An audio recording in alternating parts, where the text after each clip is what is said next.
क्या? बैठिए बैठिए।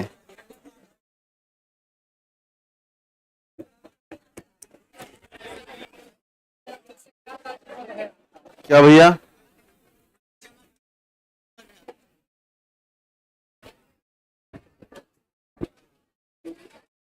एग की तरह बॉयल हो रहे हैं पीछे। मैंने, हाँ, वो सिस्टम बन रहा है आपका एसी वाला ना। इन्होंने, कल मैं सर के साथ था बैठा, तो बताए हैं कि 3 या 4 दिन शायद कुछ इनको ट्रांसफार्मर लगाना पड़ रहा है। तो कल पोल वगैरह लग गए हैं और सरकार से परमिशन मिल गई है कि बिजली पावर बढ़ाने के लिए। तो बताना इनका यही कि 3 या 4 दिन लग जाएगा, फिर ये हिमालय बना दिया जाएगा। नहीं, निचला हिस्सा, ऊपर में रह नहीं पाओ, कंबल लेके आना पड़ेगा। तो साक्ष्य के तौर पर आप जब नीचे उतरेंगे, देखो 2 पोल लगे हैं साइड से। आज उतर के देखिएगा अभी। नहीं नहीं, उस पर ट्रांसफार्मर आएगा, कल परसों में आ जाएगा। पैसा जमा हो चुका है, सारा खेल पैसे का था। नहीं नहीं, सारा खेल पैसे से रुका था, वो जा चुका है कल, तो अब वो जमा लगा देंगे। चलिए, दरअसल वेट इसलिए हो रहा था ना कि जिसकी बिल्डिंग है वो करे, बट वो नहीं मना, वो उसने मना कर दिया कि मैं खाली किराया लूंगा बस। तो फिर अंततः खान सर ने कहा कि अब हम ही लोग कर लेते हैं। तो उसमें 1-2 रुपए नहीं लग रहे थे, 12 लाख रुपए लग रहे हैं। नहीं, 12 लाख बहुत होते हैं ना, हम आपसे कितनी फीस ले रहे हैं ये भी ध्यान दो। बहुत पूंजीपति लोग नहीं है।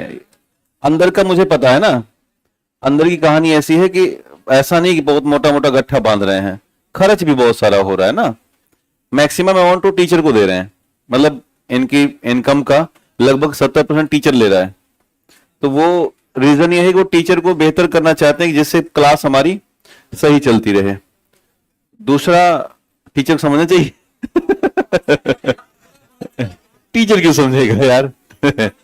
हाँ, तो वो उनका अपना नियम है। तो ये पूंजीपति वाला कॉन्सेप्ट है नहीं इनका, नहीं तो थोड़ा सा मैं भी टाइट हो जाता या आप लोग भी टाइट हो जाते। बट ऐसा है नहीं कि इनके साथ ऐसा कुछ किया जा सके। तो यही है कि बेट किया जा सके। बाकी सर बहुत समझदार हैं, वो चीजों को ध्यान देंगे, है ना। चलिए, तो हम लोग बातचीत कर रहे थे और हमारा 2 टॉपिक खत्म हो गया, सेल और टिश्यू का। और कल के लिए तैयार है ना। अब डेट नहीं बढ़ेगी, ध्यान देना। आज की जो डेट थी बढ़ा दी गई है। कल आपको 11 बजे पेपर मिल जाएगा, है ना। और अपना 1 बजे तक पेपर आप दीजिएगा। हाँ, मैंने क्लास नहीं होगी कल। हाँ, हिस्ट्री होगी, पहले हिस्ट्री हो जाएगी, उसके बाद फिर मतलब जानबूझ की हिस्ट्री रखा गया है कि नहीं तो आप नहीं आओगे टेस्ट के नाम पर। लेकिन ऐसे लोग नहीं हो आप तो अच्छे लोग हो, और नहीं आओगे तो कौन सा हमारा हर्ज है। वो तो हमारा काम मैं अपना करूंगा। तो कल 11 बजे हम लोग काम कर लेंगे। 11 से 1-2 घंटे का शेड्यूल रहेगा। तो मैं आ जाऊंगा बीच में, ऐसा नहीं कि मैं नहीं रहूंगा, मैं रहूंगा आपकी चालाकियों को देखने के लिए, है ना। और हाँ, साइंस की कॉपी लेके कल मत आना। एक बार हम चेक करवाएंगे कि आपने साइंस की कॉपी ली है या नहीं ली है। तो ध्यान रखना कि किसी के बॉक्स में या किसी के झोले में साइंस की कॉपी ना दिखे। साथ नोट्स भी नहीं ला सकते हो, ये ध्यान रखिएगा, है ना।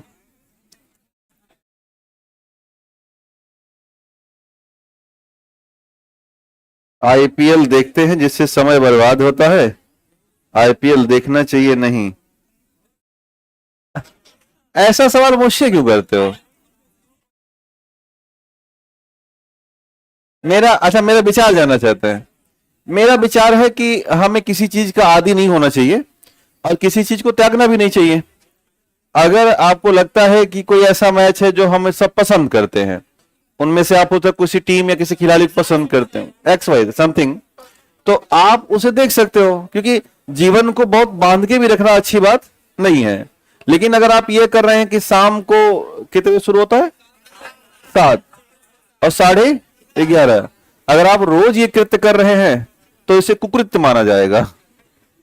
कृत्य अच्छा नहीं है ये, है ना। आपको सुकृत करना, क्या करना है, सुकृत्य करने हैं। तो सुकृत्य करने काम ये है, पढ़ाई लिखाई, तो वो ध्यान दीजिएगा, रोज ना करें। जब आपके मन पसंदीदा टीम की बात हो तो कर लें, देख लें। क्योंकि रोज आप सोचिए 7 से 11 कितने घंटे हो गए, 4 घंटे। और वो ऐसा खेल है कि अगली बॉल पे 6 पढ़ना पड़ना है या 4 जाना है, तो मजा आता है देखने में, इंटरटेनिंग टाइप का है। तो दो स्थितियों में ध्यान रखो कि हाँ, और सुनो, ये ट्रीम मत बना। ये जो 49 रुपए में करोड़पति होने का प्रयास करते हो ना, वो असफल प्रयास अच्छी बात नहीं है ना। तो मेरा विचार यही है। चलिए, हमें दिन में कितना घंटा पढ़ना चाहिए? फिर भी मैं कह रहा हूं, बांधिए मत अपने आप को। जब एक काम दीजिए, काम पूरा हो जाए, काम खत्म करिए। अब आप उसे 1 घंटे में पूरा कर लेते हो, तो जो आप दिन भर घूमो, और 10 घंटे में खत्म करते हो, दिन भर पढ़ो। तो एक अपने आप को काम दीजिए कि मुझे एक काम है। जैसे आज का आपका काम क्या है? घर जाओ, कोशिका और सेल को रिपीट करो। अब आप चाहो तो आधा घंटे में रिपीट करके बाहर जाओ, क्रिकेट खेलो, और चाहो तो 3 घंटे में करो, वो आपकी मर्जी है। तो कोई घंटा निर्धारित नहीं है। लोग करता है घंटा निर्धारित, लेकिन मुझे लगता है कि ये कोई अच्छी बात नहीं है ना। वो वही हाल है ना कि रोज हम अपना टाइम टेबल बनाते हैं और रोज फाड़ के फेंक देते हैं कि सुबह 9 बजे ब्रश करेंगे। अब इसका क्या टाइम टेबल बना ब्रश करने का? करोगे ही उठ करके। सुबह उठेंगे तो बाथरूम जाएंगे, जाना ही पड़ेगा, है ना। कोई तरीका है? फिर लिखते हैं कि 10 बजे वो करना है नाश्ता, ब्रेकफास्ट। 11 से 12 बात का समय ऐसा लगाते हैं, मैं देखा है। मैं इलाहाबाद में अक्सर वहां पे जब जाता हूं तो छात्र मुझे इनवाइट करते हैं। वहां पे पनीर की पार्टियां होती हैं, पनीर बनती है। तो बहुत बड़े बड़े लॉज होते हैं, तो हम लोग कई बार लॉज में जाते हैं ये पता करने कि जीवन कैसा चल रहा है अभी हाल फिलहाल में। तो सब ऐसे लिख के टांगे रहते हैं कि 10 से 11 नाश्ता, 11 से 12 बातचीत, है ना। और उसके बाद 12 से 3 सोते हैं इलाहाबाद के लोग, उनको आप जगा नहीं सकते। वहां पे बैच बंद हो जाती। बता, मतलब इतना प्रभाव है सोने का कि जो कोचिंगें चलती हैं इलाहाबाद में, वो 12 से 3 बैच नहीं लगाती। समझ रहे हो? आप सोच लो कि प्रभाव कितना है। वो दाल भात चोखा खाएंगे और उसके बाद एकदम नशा छा जाएगा, और उसके बाद सो जाते हैं। तो जो भी बैच चलती है वो सुबह 8 से 11 चल के बंद हो जाएगी, और फिर शाम को 3 से रात में 8 बजे तक चलेगी, प्रॉपर जगेंगे। लेकिन 12 से 3 उनको छेड़ आप सकते नहीं। और आप चला के देख लो, 10-15 बच्चे आएंगे, आएगा ही नहीं कोई। जब आएगा नहीं कोई तो बैच ही क्या चलाना, है ना। उनको लगता है कि हमारा मौलिक अधिकार है ना। अनुच्छेद में लिखा नहीं गया, लेकिन सब मौका लगे लिखा देंगे वो। अगर वहां से कोई बना मजबूत आदमी, तो पहला काम करेगा कि 35 के बाद एक 35.5 या 21 BCD कर देते हैं, और उसमें 12-3 सोने का अधिकार। सोने का अधिकार है कि नहीं? हमें है, ऐसा है। आर्टिकल 21 सो जाने का अधिकार है जीवन जीने का। लेकिन सोने में एक लिमिट होगी ना। अब अगर आके यहां बैठ के सो, और जाके हम कहते हैं हमें सोने का अधिकार किसने दिया है? तो संविधान ये भी कहता है ना कि आपकी स्वतंत्रता आपकी नाक के सामने है, अगल बगल नहीं। ये भी ध्यान दो। तो वो सोने का अधिकार किस परिप्रेक्ष्य में है, वो अलग परिप्रेक्ष्य है ना। तो खैर, हम लोग बातचीत करेंगे 2 टॉपिक पर। एक तो सेल था और एक टिश्यू था। तो ये आपने संपन्न कर लिया है। अब इसको आप रिवाइज करेगा। अभी मैं लास्ट में आधा घंटा दोहरवा दूंगा, है ना, जिससे कि अब पर्चा बंद किया करो, है ना। प्रोग्राम्ड डेथ सेल कोशिका क्या है? आणविक नियंत्रण कहता है, एपोप्टोसिस। ये सब अभी पेपर मिल जाएगा तो हल करना, है ना। ये सब क्वेश्चन है पेपर में। अब हमें क्या पता, मतलब छोड़ दो, कहानी खत्म हुई। जो हमसे उम्मीद मत करो। तो हम आज देखो, आपका 50% बायोलॉजी खत्म हो चुका है। अब हम 50% के अगले सेगमेंट में जा रहे हैं। हमने 2 हिस्से कवर किए, एक तो ह्यूमन न्यूट्रिशन और हेल्थ, और दूसरा प्योर बायोलॉजी यानी कि सेल और टिश्यू। अब हम बात करेंगे बायोलॉजी के ऐसे हिस्से में जो सबसे ज्यादा इंटरेस्टिंग है, और वो है ह्यूमन एनाटॉमी का, मानव के शारीरिक क्रिया विज्ञान। और लास्ट और चौथा पोर्शन होगा प्लांट किंगडम का।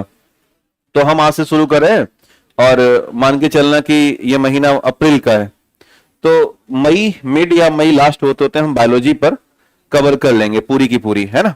यानी कि अभी लगभग 20 या 25 दिन बायोलॉजी का सेक्शन चलेगा। उसके बाद हम फिजिक्स में प्रवेश करेंगे। हमने जो आपके लिए प्लान किया वो जुलाई लास्ट का किया हुआ है कि हम आपको जुलाई लास्ट तक पूरा फिजिक्स और केमिस्ट्री, अच्छा सॉरी, जून लास्ट की बात, जुलाई तो बहुत आगे चला गया ना, जून लास्ट या जुलाई के फर्स्ट वीक, हाँ वो मैं जून ही बोलना चाह रहा था, जुलाई बार बार जा रहा था, है ना, भावनाओं में बह रहे थे हम थोड़ा। तो जून लास्ट या जुलाई के फर्स्ट वीक में हम आपको पीटी का सिलेबस देंगे प्लस 1000 क्वेश्चन। ये जो क्वेश्चन है गिनते रहेंगे ना हम लोग, शायद 100 दे चुके हैं, 100 हो चुका है, अच्छा एक मतलब 8-5 नहीं जोड़ा जाता, 100 हो चुका है, इस बार 150 मिल जाएगा। ऐसे ही पूरे बायोलॉजी में हमारे पास 500 सवाल हैं और ऐसे टोटल 1000 क्वेश्चन है। इतना आपके उसमें नहीं है, घटना चक्र में उससे कम है ना, या है भी तो उस लेवल के नहीं जितना होना चाहिए। उनके पास तो खाली पुराने सवालों की सीरीज है, हम लोग नया भी कर लेंगे। तो आपको सलाह यही कि आप जो क्वेश्चन है उन पर अच्छी पकड़ बनाएं और उनको कई बार हल करने का प्रयास भी कीजिएगा। तो आइए शुरुआत करते हैं, लिखिएगा हेडिंग ह्यूमन एनाटॉमी। तत्काल, हाँ ठीक है, तत्काल दिलवा देंगे। सर आज माहौल नहीं बन पा रहा है। माहौल बनाते हैं क्या? चलवाएं यहीं पे कुछ म्यूजिक व्यूजिक लगवाते हैं, माहौल बनाएंगे। अच्छा सर आज हमें लोग, हाँ ठीक है भैया नमस्ते, है ना, हाँ ध्यान नहीं दे पाया आप पर, तो हाँ देख मतलब इनको संबोधित करता हूं तो आपको भी संबोधन हो जाता है ना, वो साथ में, आप अलग थोड़ी हो हमसे, आप तो यहां रहते हो, है ना, तो आप तो बहुत प्यारे लोग हो।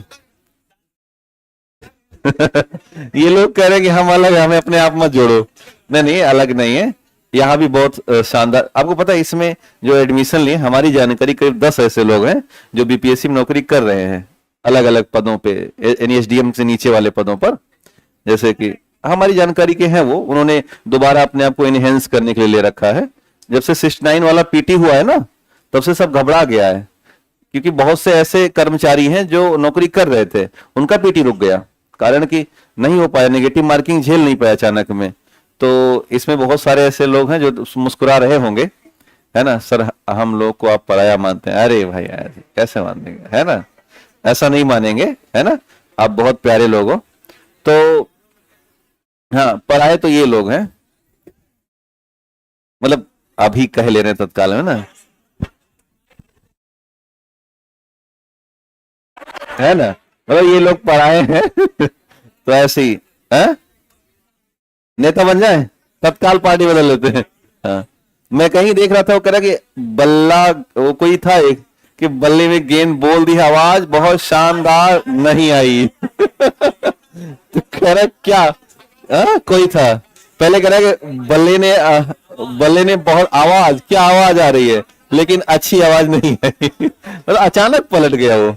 खैर तो लिखिएगा हेडिंग मानव शारीरिक क्रिया विज्ञान, मानव शारीरिक क्रिया विज्ञान। नेक्स्ट टॉपिक है मानव शारीरिक क्रिया विज्ञान या ह्यूमन फिजियोलॉजी।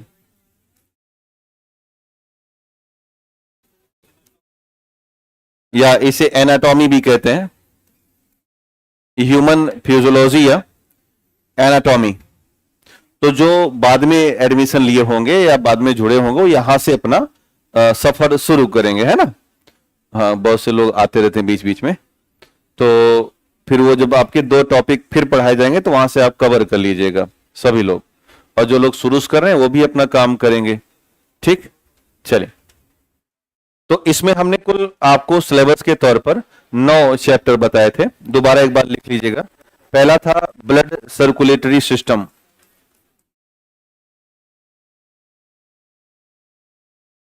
पहला था ब्लड सर्कुलेटरी सिस्टम या हिंदी में लिखिएगा रक्त परिसंचरण,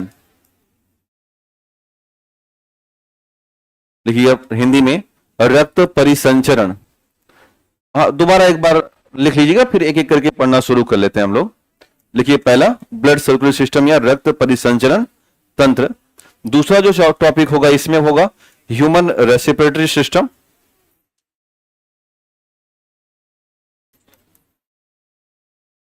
लिखिए ह्यूमन रेस्पिरेटरी सिस्टम यानी कि श्वसन तंत्र, और इसी के साथ जुड़ता है कोविड 19। देखिए ह्यूमन रेस्पिरेटरी सिस्टम या श्वसन तंत्र, इसी में ऐड होगा कोविड-19। तीसरा जो सेगमेंट हम लोगों ने पढ़ा था वो था ह्यूमन ब्रेन के बारे में, और खास करके नर्व सिस्टम। इसे हमने तंत्र के तौर पर जाना था। तो लिखिएगा ह्यूमन ब्रेन या नर्व सिस्टम, थर्ड पार्ट, जिसमें हम तंत्रों के बारे में अध्ययन करेंगे।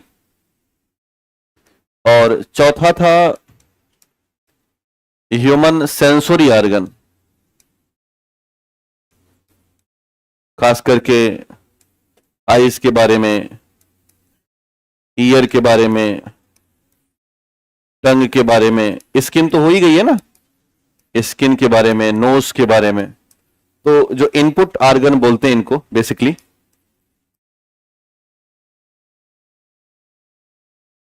एक एक करके हमें मिलते रहेंगे। जैसे अभी हम लोगों ने एपिथेलियम में स्किन पढ़ लिया, जब हम डाइजेस्टिव सिस्टम पढ़ेंगे तो वहां टंग मिल जाता है, यानी कि क्या भैया, हिंदी में लिखिएगा मानव संवेदी अंग, हिंदी लिखिएगा मानव संवेदी अंग, मानव संवेदी अंग। और इसमें अब आइस की हिंदी तो जानते ही होंगे, आंख, कान, नाक, जिह्वा और त्वचा, ये 4 चैप्टर होंगे। इसके बाद 5वां जो सेगमेंट होगा वो होगा ह्यूमन डाइजेस्टिव सिस्टम।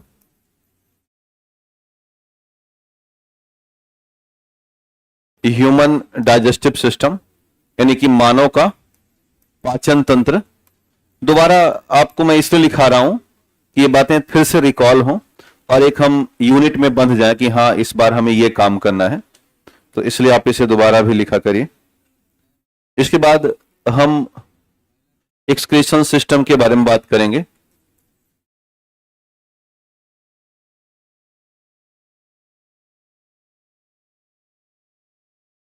या इसे हम उत्सर्जन, क्या बोलते हैं, उत्सर्जन तंत्र के तौर पर, एक्सक्रीटरी सिस्टम या उत्सर्जन तंत्र के तौर पर जानेंगे। और इसके बाद स्केलेटल होता है या बोन सिस्टम, 7 नंबर लिखेगा, बोन के बारे में या स्केलेटल सिस्टम के बारे में हम बात करते हैं। इसे हम जानते हैं अस्थि तंत्र या कंकाल तंत्र के बारे में, अस्थि तंत्र या कंकाल तंत्र। 8 नंबर रिप्रोडक्शन होता है, रिप्रोडक्शन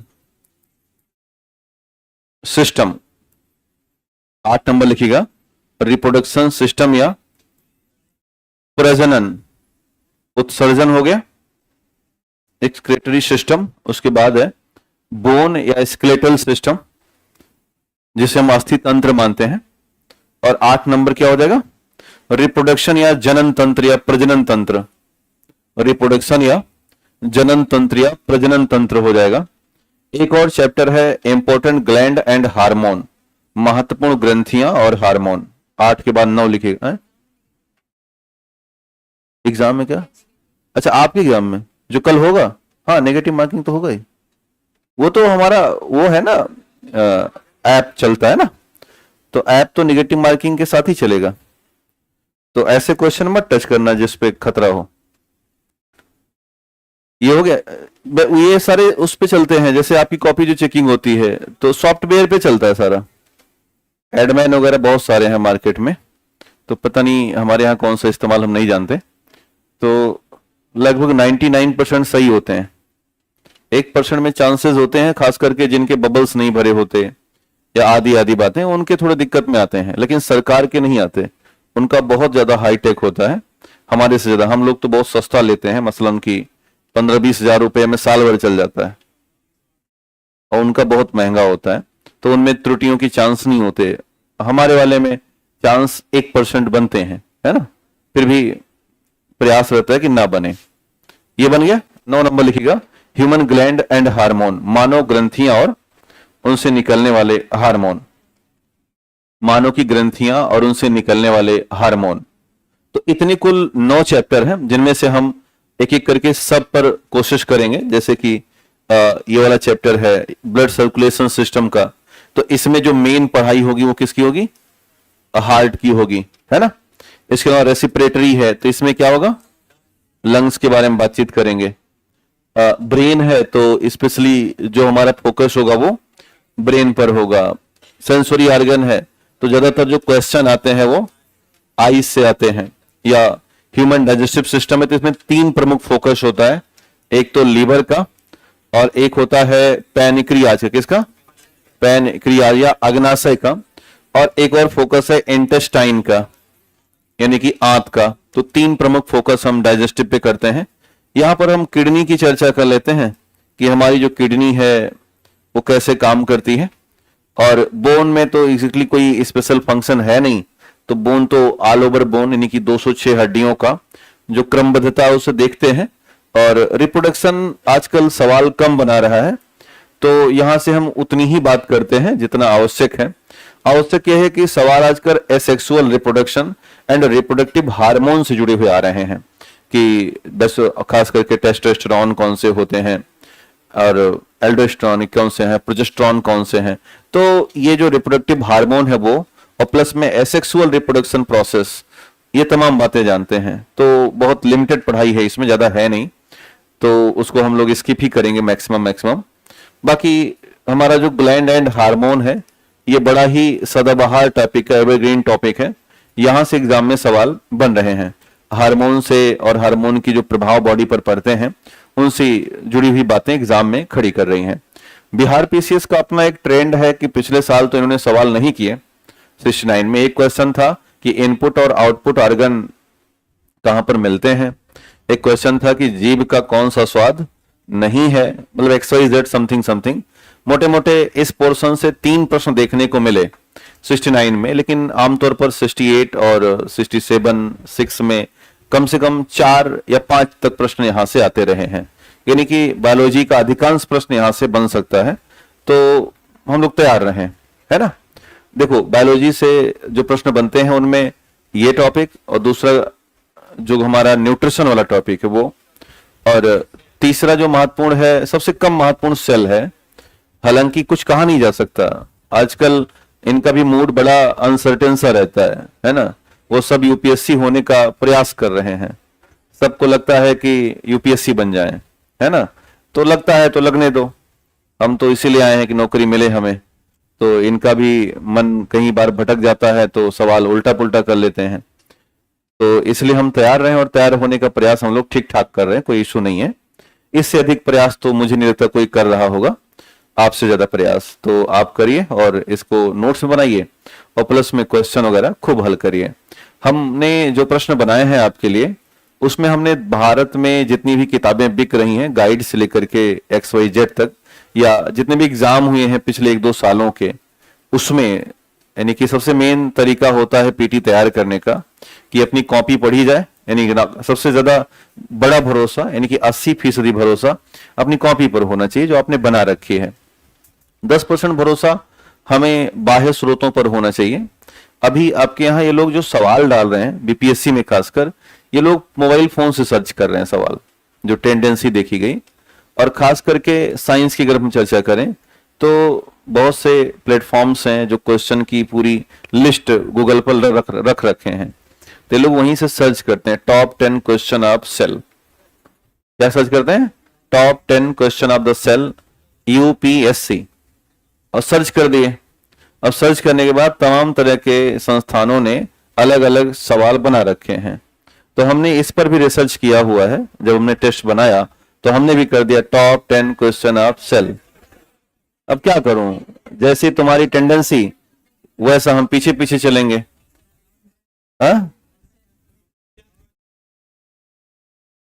आप भी टॉप 10 कर लोगे, तो मैंने एग्जैक्टली वो हूबहू सवाल डाले ही नहीं, हमने उसमें मॉडिफिकेशन कर दिया, कुछ इनपुट्स जोड़ दिए। हूबहू सवाल नहीं डाला जा सकता, कारण कि ये भारत का सर्वश्रेष्ठ संस्थान है, इन पर निगाहें सबकी रहती हैं। हमारा पेपर केवल आप तक ही सीमित नहीं होगा ना, लोग नीचे से पैरेटेड करेंगे, निकाल ले जाएंगे क्या है, कौन कौन सा सवाल दिया। तो हम प्रयास करते हैं कि हूबहू ना रहे। अब नया तो ला ही नहीं सकते भाई, सेल है तो सबके लिए सेल है ना, ऐसा तो है नहीं हम सेल में कुछ नया जोड़ देंगे अंदर से कि सेल में आदिमानव रहता है, ऐसा तो कह नहीं सकते ना। तो हम कुछ नया तरीका बताएंगे नहीं, बस हाँ प्रश्नों में शब्दों में हेर फेर कर, जैसे एक होता है किताब लिखना, एक होता है उपन्यास या कहानियां लिखना। तो उपन्यास और कहानियां लिखना एक्चुअल में इनोवेशन है, इनोवेटिव थॉट है।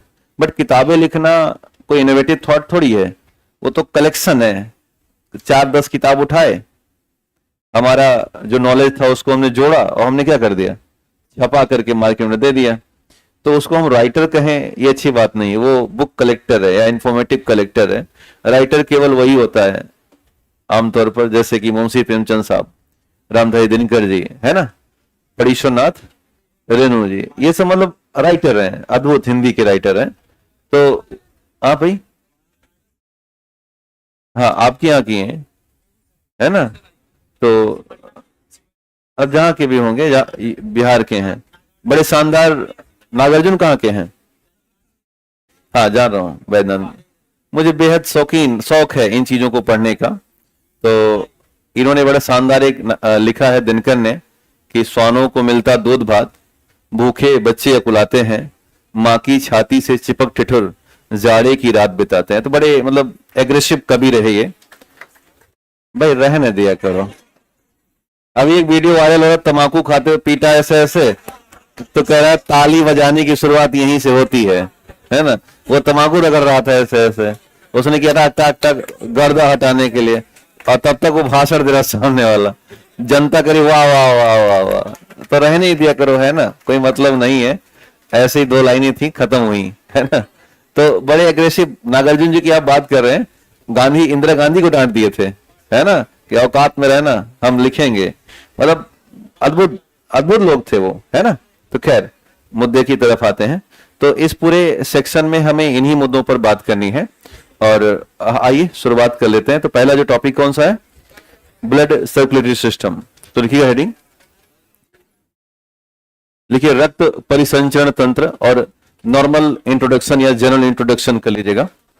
लिखिए सामान्य परिचय, रक्त परिसंचरण तंत्र, सामान्य परिचय, रक्त परिसंचरण तंत्र, लिखिएगा सामान्य परिचय।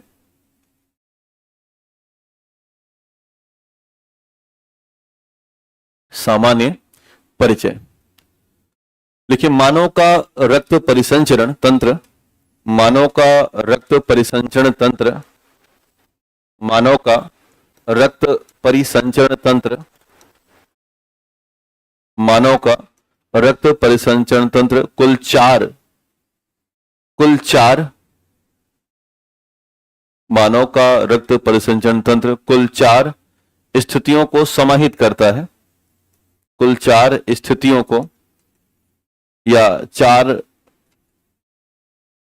फैक्टर को समाहित करता है।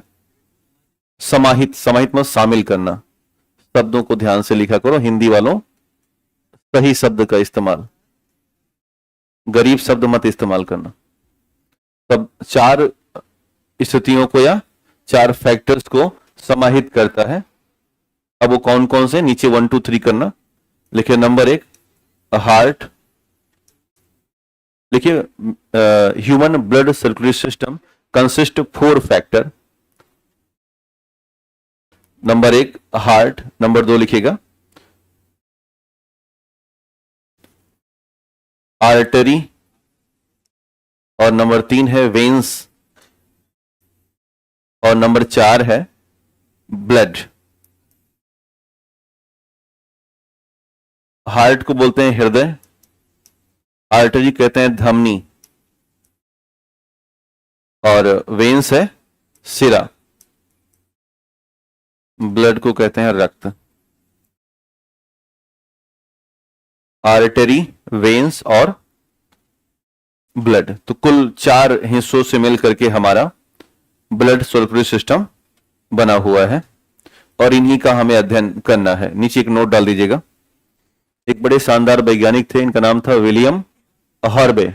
इन्होंने कार्डियोवैस्कुलर सिस्टम या ह्यूमन ब्लड सर्कुलेटरी सिस्टम के बारे में बताया। तो नोट लिखिएगा कि विलियम हॉर्वे ने विलियम हॉर्वे ने रक्त परिसंचरण तंत्र के बारे में बताया था। विलियम हॉर्वे ने रक्त परिसंचरण तंत्र के बारे में बताया था और इसे कार्डियोवैस्कुलर सिस्टम कहा। अंग्रेजी में लिखिएगा, human blood circulatory system is described by William Harvey. Human blood circulatory system is described by William Harvey.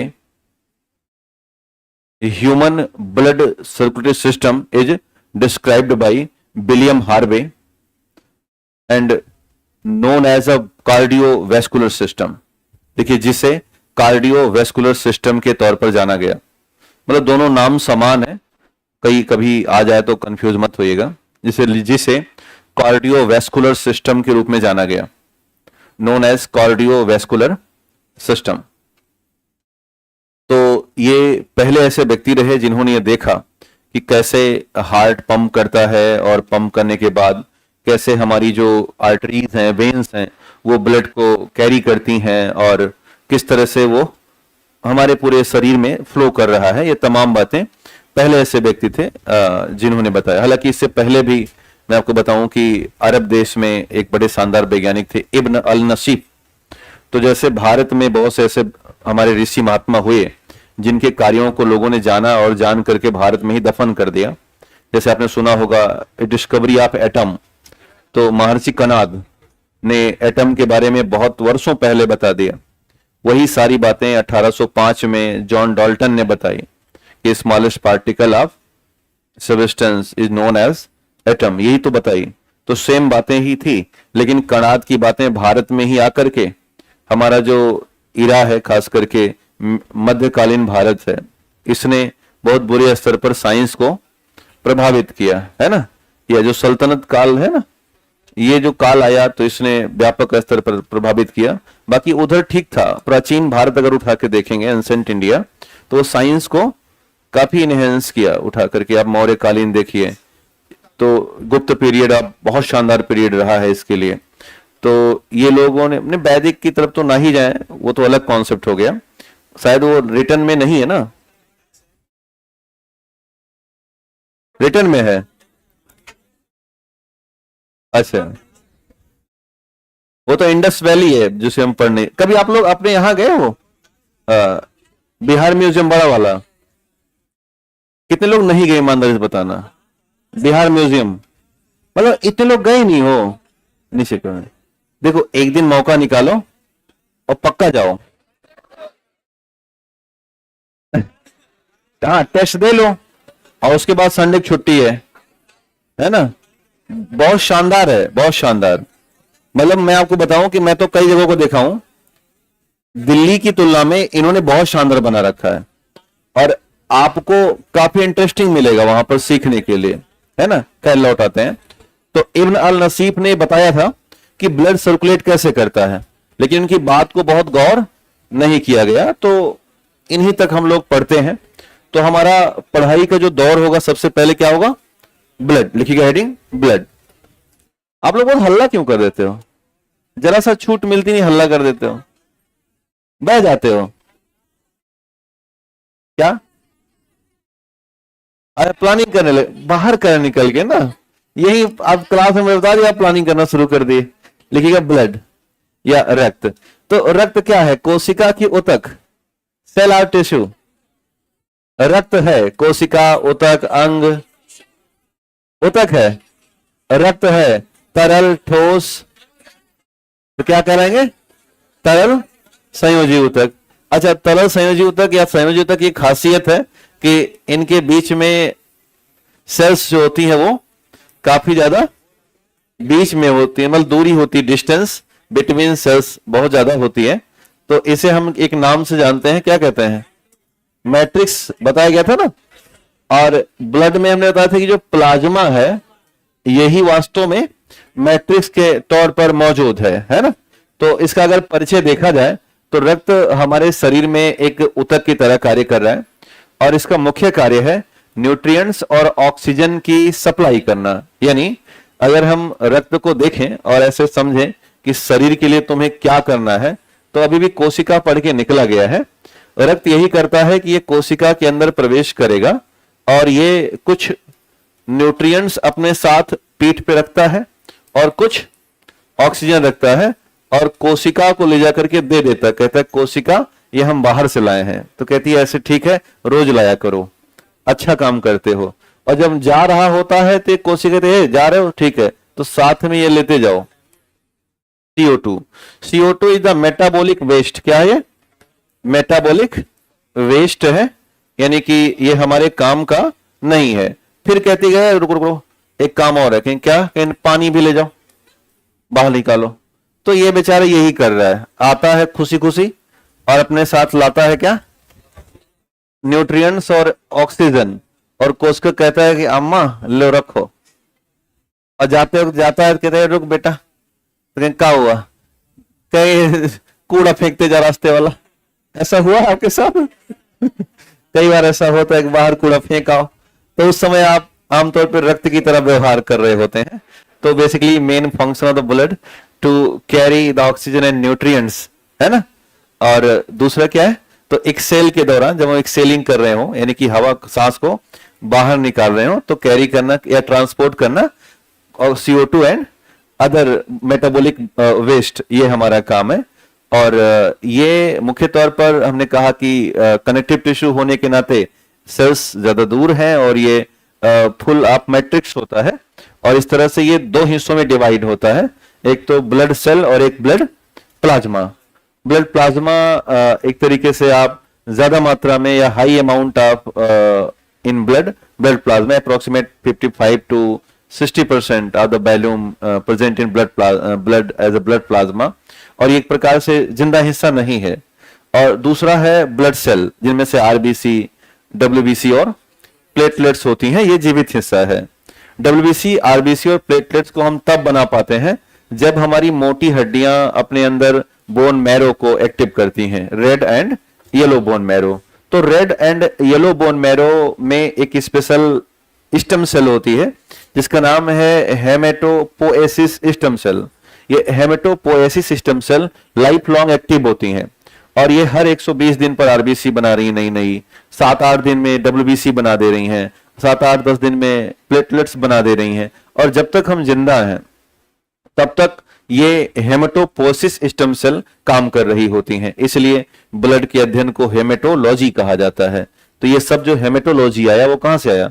एक stem cell present in our bone marrow known as haematopoiesis stem cell, है ना, उसी से formation हो रहा है RBC का, WBC का और प्लेटलेट्स का। अब सवाल आता है कि ये कितना है, तो जवाब है केवल 40 से 45% ही होता है ब्लड में, बाकी हिस्सा किसका है? प्लाज्मा का। प्लाज्मा एक तरीके से ऐसा पार्ट है ब्लड का जो कि लाइट येलो कलर में मौजूद है। बेसिकली हमारे ब्लड का वर्जिनल कलर ही लाइट येलो कलर है। वो तो वही हाल है ना कि जो लाल लाल खून दिखता है वही है कि रमेश एक दिन जा रहे थे, किसी ने लाल लाल रंग डाल दिया, तो किसी ने कहा कि रमेशवा तो लाल हो गया। ऐसा नहीं है, रमेशवा करिया था, पहले से था, अभी भी है, हमेशा रहेगा। तो पूछा जाए कि रमेश का वर्जिनल कलर क्या है, तो करिया है ना। तो अब अगर हम रमेश को हम होली खिला के या किसी सौंदर्य गृह में ले जाके पुट्टी मार दें बॉडी ऊपर से, तो क्या वो सफेद हो जाएगा? नहीं होगा ना। तो है तो वो करिया। वही कहानी ब्लड की है। ब्लड एग्जैक्टली मैक्सिमम जो कलर है वो है लाइट येलो। क्यों है? क्योंकि maximum amount present of plasma, but उसमें थोड़ा सा रंगीन हिस्सा RBC या हीमोग्लोबिन कहा जाता है। और जैसे हीमोग्लोबिन मिलता है पीला खून बेचारा क्या हो जाएगा? लाल लाल दिखता है। तो एक बार सवाल आ गया था कि actual colour of the blood, तो लोगों ने कहा अरे पगला कहीं के लाल लाल निकालें, खून निकालें, अभी लाल बहेगा। तो उत्तर क्या लगा दिया? लाल। आयोग ने क्या माना? लाइट येलो मान लिया। एग्जैक्टली लाइट येलो होता है, बाद में RBC या हीमोग्लोबिन मिलने के बाद वो रेड की तरफ मूव कर जाता है। तो हमारा जो प्लाज्मा है इसका जन्म कहीं से नहीं होता। बड़ी इत्तेफाक की बात है कि कोई भी ओरिजिनेटर ऑर्गन है ही नहीं प्लाज्मा का। मिलती कहां से है? मिलती है आमतौर पर जब हम पानी पीते हैं या जब हम भोजन करते हैं, प्रोटीन खाए तो वहां से प्रोटीन खींच ली, पानी पिए वहां से पानी खींच ली, कुछ नमक वमक खाए, उस मांस से एक दिन थोड़ा नमक निकाल के अपने पास रख लिया। तो ये जो हमारा न्यूट्रिशन हो रहा है या जो हम डाइजेशन कर रहे हैं, उस डाइजेशन के दौरान जो हाई अमाउंट ऑफ न्यूट्रिएंट्स हमें एब्जॉर्ब करने पे मिलते हैं, उसी में से कुछ हिस्सा कहां चला जाता है? प्लाज्मा में। इसलिए प्लाज्मा 91% पानी है, 8% प्रोटीन है। कितना हो गया? 99%। 1% of the plasma is a vitamin, fatty acid, amino acid, NaCl, iron, something something. मतलब बहुत कुछ है उसमें 1% में। और सारा कहां से खींचा? हमने जो भोजन किया, और भोजन किया तो उसे पचाया, और पचा के प्लाज्मा करी है हमारा हिस्सा अलग कर दो, तो अपना हिस्सा क्या करिए? बंटवा लेती। जैसे आपके यहाँ जब कोई घर पे 12-13 केले आते होंगे बाजार से, और घर में है करीब 18 आदमी, तो कहते हैं चाकू लाओ। अभी आम के साथ यही हालात है। आम महंगा है, घर में एक आम आता है, कहते हैं चाकू लाओ, और चाकू लाकर उसकी हत्या की जाएगी आम की, उसके हिस्से बांटे जाएंगे। अब वो आपके भाग्य पर निर्भर है कि आपको ज्यादा गूदेदार आम मिलता है। अच्छा, घर में एक लोग ऐसे हो तो कहते हैं कि हमें उसका वो दे दो गुठली दे दो, हम थोड़ा ज्यादा गंभीर रोगी हैं आम के, हमारा इससे काम चल जाएगा। तो वो सोचते ये है कि हम ज्यादा पाएंगे, जबकि सच्चाई है कि वो बहुत खट्टा हिस्सा पाते हैं। वो अच्छे लोग नहीं है, वो सोच गड़बड़ है उनकी। तो खैर वही हिस्सा, वैसे ही ये प्लाज्मा है, वो कहता है बॉडी से कि हे बॉडी, ऐसा करो कि हमारा हिस्सा हमें दे दो, हम अपना खून मेंटेन करके रखें। तो वो हिस्सा यही है। तो कुछ समझ में आया? लिखिएगा। रक्त एक प्रकार का संयोजी ऊतक है। रक्त एक प्रकार का संयोजी ऊतक है। रक्त एक प्रकार का संयोजी ऊतक है। लिखिएगा। It is a connective tissue या फ्लूइड कनेक्टिव टिश्यू, आप तरल भी शब्द लगा सकते हैं।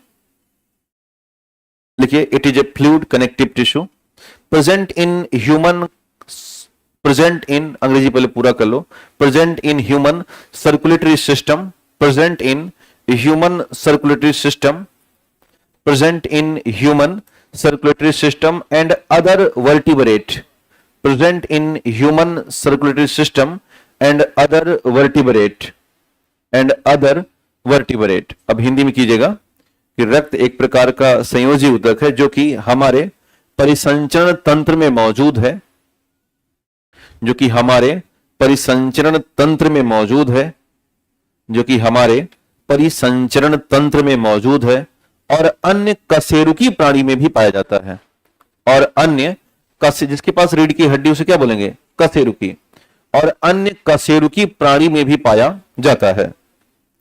और अन्य कशेरुकी प्राणी, लिखे क्या? कशेरुकी। अन्य कशेरुकी प्राणी में भी पाया जाता है।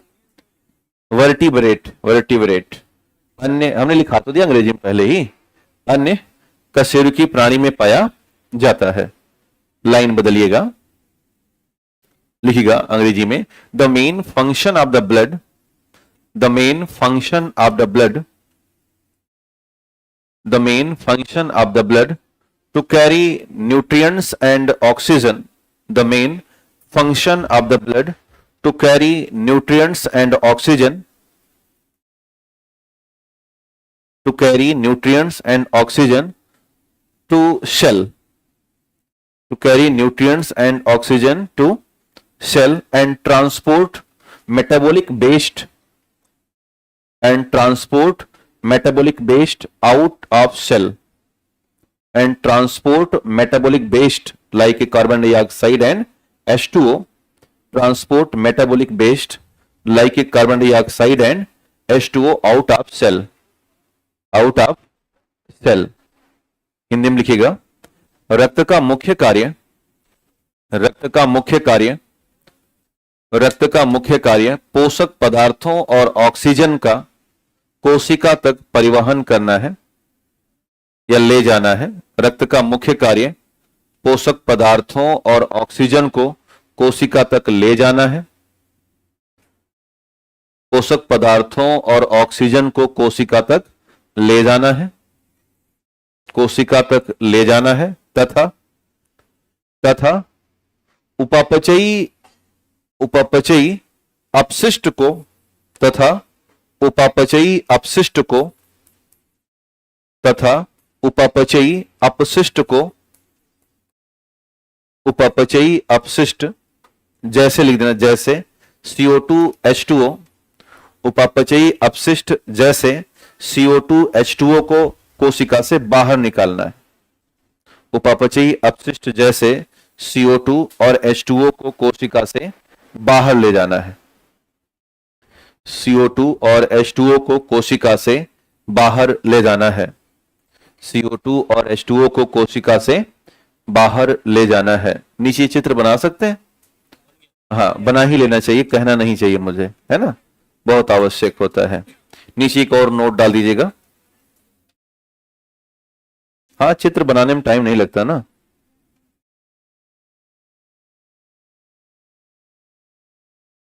नीचे एक नोट डालिएगा।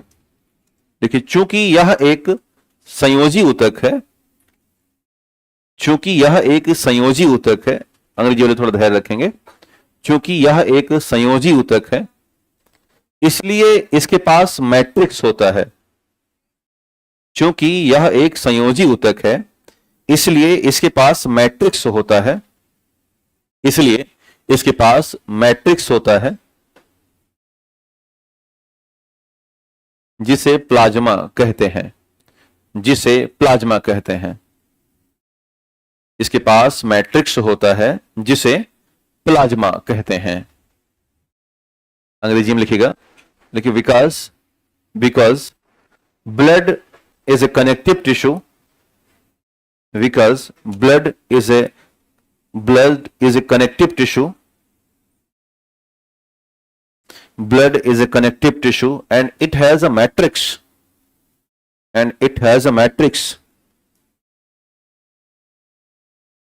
blood is a connective tissue and it has a matrix, and the matrix is called as a plasma.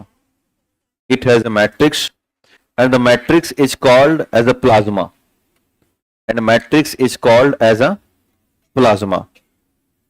तो ये कुछ परिचय रहा रक्त के बारे में, और हम लोग कुछ आगे बढ़ते हैं। लिखिएगा, कुछ फैक्ट लिख लें, फिर आगे इसके बारे में और कुछ जानकारी इकट्ठा करते हैं। लिखिएगा इंपॉर्टेंट फैक्ट और ब्लड लिख दीजिएगा। कुछ फैक्चुअल इंफॉर्मेशन नोट कर लेते हैं। लिखिए इंपॉर्टेंट फैक्ट और डबल डॉट ब्लड यानी रक्त।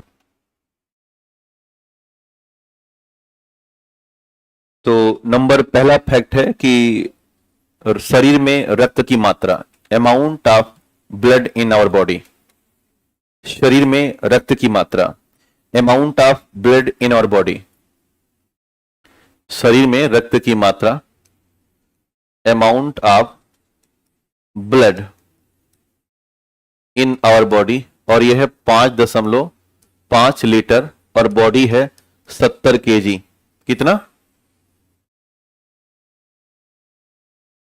अगर हमारी शरीर 70 किलोग्राम की है तो रक्त इसमें मौजूद है 5.5 लीटर, 5.5 लीटर। ये आदर्श मानते हैं 70 किलोग्राम की बॉडी को। पुरुषों में 70 किलोग्राम और महिलाओं में 65 किलोग्राम या 62, ये आदर्श माना जाता है। इससे ऊपर और नीचे है तो अनादर्श की स्थिति है, जो अच्छी नहीं है ना। तो हाँ, ज्यादा वजन होना भी अच्छी नहीं है। जैसे हमारा वजन आज 82 किलोग्राम है, तो हम आदर्श नहीं है। कितना होना चाहिए? हाँ, 70 होना चाहिए। तो 10 किलोग्राम घटाना है तो हाँ, टीचर दिखने के लिए थोड़ा सा वजन चाहिए। 70 कर देंगे तो दिक्कत होगी, हालांकि होगा ही नहीं, मौका ही नहीं मिला, कहां से होगा। सोचा था कि पीछे एक पार्क है, कौन सा, हाँ जाएंगे। एक दिन गए तो पहले 10 रुपए लेंगे, हम नहीं जाएंगे। है सुबह में फ्री रहता है अच्छा, कब जाएंगे? वैसे भी नहीं उठ पाते। हमारा जो फ्लैट है वो बहुत ऊंचाई पे है, तो जैसे ही 6 बजे जगते हैं, 7 साढ़े 6 बजे, वहां धूप आई रहती है। फिर हमें लगता है बहुत धूप हो गई, क्या ही जाए, लोग कहेंगे इतना धूप में आया टहलने के लिए। तमाम तरह काम होते हैं, काम चल जाता है ना। रात को आते आते क्लास लेकर के आते आते बज जाते हैं 10, 9:30 क्लास छूटती वहां पे। तो अभी हम तो नहीं खाली हैं, मशीन थोड़ी है कि चल जाएंगे इतना। 10 बजे आने के बाद पैर ऐसे रखना पड़ता है, लगता है कोई पकड़ ले तो चढ़ा दे हमें, है ना। नहीं, लिफ्ट है, लिफ्ट में चढ़ाने के लिए बोल रहा हूं। इतनी हालत नहीं सही रहती ना, थकाई लग जाती है। देखो हम दिन भर में औसतन कम से कम 10,000 शब्द बोल रहे होते हैं, कम से कम, सारा मिला के कक्षाएं। हम खड़े ही हैं दिन भर ना, यहाँ कुर्सी कहीं नहीं, हमारे में कुर्सी कॉन्सेप्ट नहीं है, वो ऐसे दूर कर दी गई है। नहीं, कभी बैठ ही नहीं सकते जब तक क्लास में है, ये प्रोटोकॉल नहीं कहता। तो लगभग स्टैंडिंग रह जाती है दिन भर में 8 घंटे की, 7 घंटे की। गांठ वाठ रात में कहते हैं कि भाई साहब क्या कर रहे हो ये, है ना। तो हम कहते हैं कि पैसा कमा रहे हैं, शांत रहो। है ना, तुम्हें खिला पिला कोलाजन इंजेक्शन लगवा देंगे, शांत रहना, 2-2 इंजेक्शन लगवाएंगे। कौन सा है गांठ में? कोलाजन होता है ना, जहां पे व्हाइट फ्लूइड होते हैं, तो कोलाजन तो मिलेगा। तो वो खत्म हो जाता है, लिगामेंट और टेंडन में पढ़ा होगा आपने।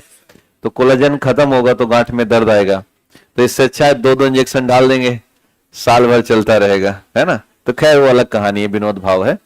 तो वैसे ही आपके साथ है, दिन भर यहीं बैठे रहते हो, 1-2 बजे खाली होते हो तो क्या ही पढ़ोगे बैठे बैठे। खाना पीना बढ़ा लो। चलिए बढ़ते हैं, लिखिएगा दूसरा पॉइंट, लिखिए percentage of blood in our body. लिखिएगा percentage of blood in whole body. हाँ हाँ हाँ, लिखिए percentage of blood in whole body. लिखिए 7 से 8% पूरी शरीर का। देखिए पूरी शरीर का रक्त कितना प्रतिशत है, पूरी शरीर का रक्त कितना प्रतिशत है, कितना है? 7 से 8%। देखिए पूरी शरीर का रक्त कितना प्रतिशत, लिखिए 7 से 8%।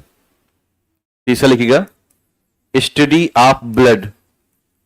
स्टडी ऑफ ब्लड या अध्ययन, इसे बोलते हैं हीमेटोलॉजी। लिखिएगा हीमेटोलॉजी। स्टडी ऑफ ब्लड लिखिएगा हीमेटोलॉजी। हीमेटोलॉजी। चौथा पॉइंट डालिएगा 1 unit of blood. 1 unit of blood ये होता है 450 ml। कितना होगा? 450 ml। देखो ब्लड डोनेट किया होगा आपने कभी, तो एक बैग देखा होगा, बेसिकली पीबीसी की बनी होती है एक थैली, पॉलीविनाइल क्लोराइड की थैली है वो, और फुली क्लोज्ड सिस्टम। कैसा सिस्टम है? फुली क्लोज्ड सिस्टम होता है। और वो आमतौर पर 2 वेट में आती हैं। एक वेट होता है 350 ml का और एक वेट होता है 450 ml का। जो 450 ml वाली होती हैं इन्हें हम डाई बैग बोलते हैं, और जो 350 वाली हैं इन्हें मोनो बैग कहा जाता है। तो जो मोनो बैग में अगर आपका ब्लड वो निकालेंगे तो ऐसी स्थिति में वो कितना निकालेंगे? 350 ml, उसको भी वो 1 यूनिट मान लेते हैं। और अगर वो डाई बैग में निकाल रहे हैं, है ना, तो डाई बैग में निकालेंगे तो वो कितना निकालेंगे? 400। डाई बैग इसलिए कि इसके साथ एक बैग ये होता है, बगल में एक बैग और लगी रहती है।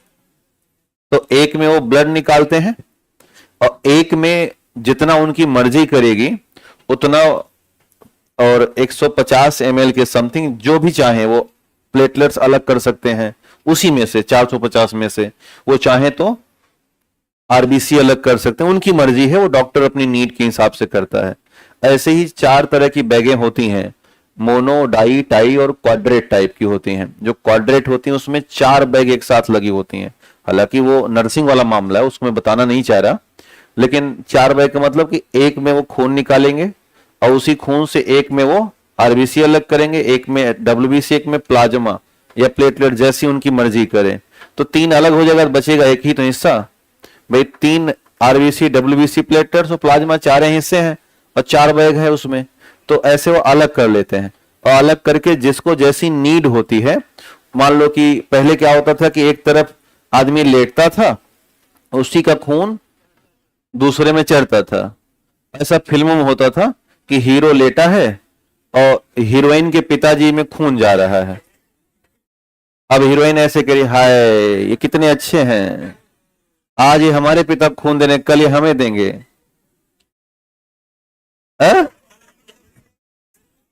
मतलब खून इतना पावरफुल है। तो वो पहले के जमाने में था, ये ऐसा नहीं है। अब हम पूरा ब्लड ट्रांसफ्यूज नहीं करते। अब डॉक्टर ये पता करता है, हंसा ना करो यार, हम जब हंसे तभी हंसा करो। सर ने आप लोगों की शिकायत की है, मंजू सर ने कल मुझसे शिकायत की है कि आगे कुछ छात्र सर थोड़ी बदमाशी करते हैं। बहुत सीरियस व्यक्ति हैं, ध्यान देना, मैं तो उतना नहीं हूं अलग बात है, लेकिन वो बहुत शानदार व्यक्ति हैं और सीरियस बहुत रहते हैं ना, और बहुत विद्वान है, बहुत सीनियर भी हैं। तो आगे से शिकायत आई, ये गलत तरीका है, ध्यान दो ना। हाँ करित सर, आगे में कुछ छात्र मंत्री बनते हैं। मंत्री मतलब हाँ चौधरी बनना। तो वो गलत शिकायत कभी कर नहीं सकते, तो ऐसी गलत बात है ना। यानी कि वो हमसे शिकायत करे, इसका मतलब उनको लग रहा है कि हम बताएंगे तो आप शांत हो जाएंगे, तो ऐसा मत। और आपकी बहुत तारीफ करे थे बच्चियों की, है ना।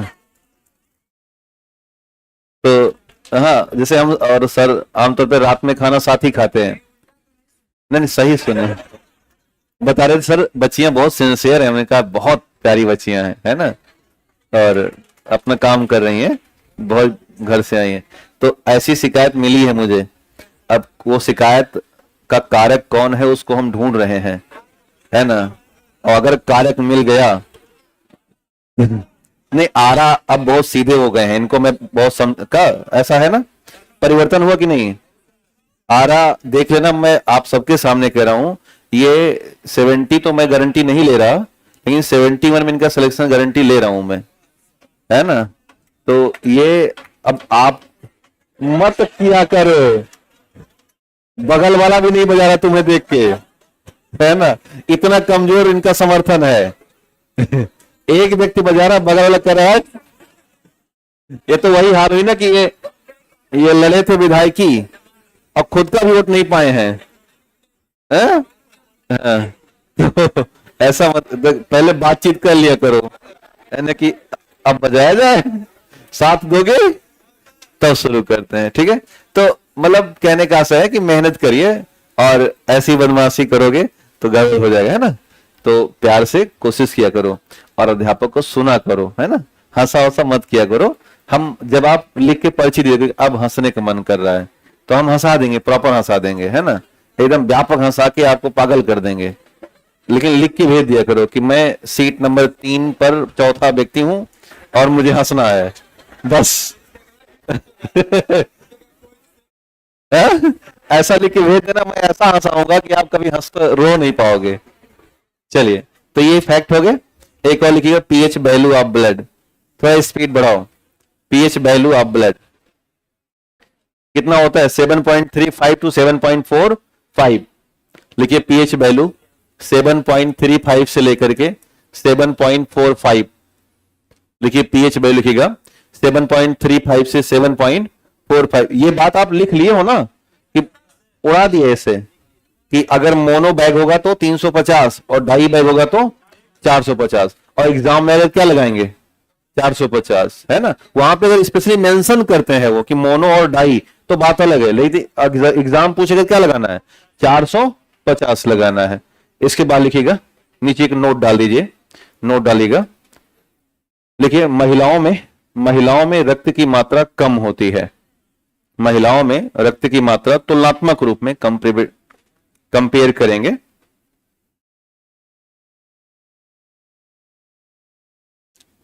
Less blood amount in women compare to man. महिलाओं में रक्त की मात्रा कम होती है।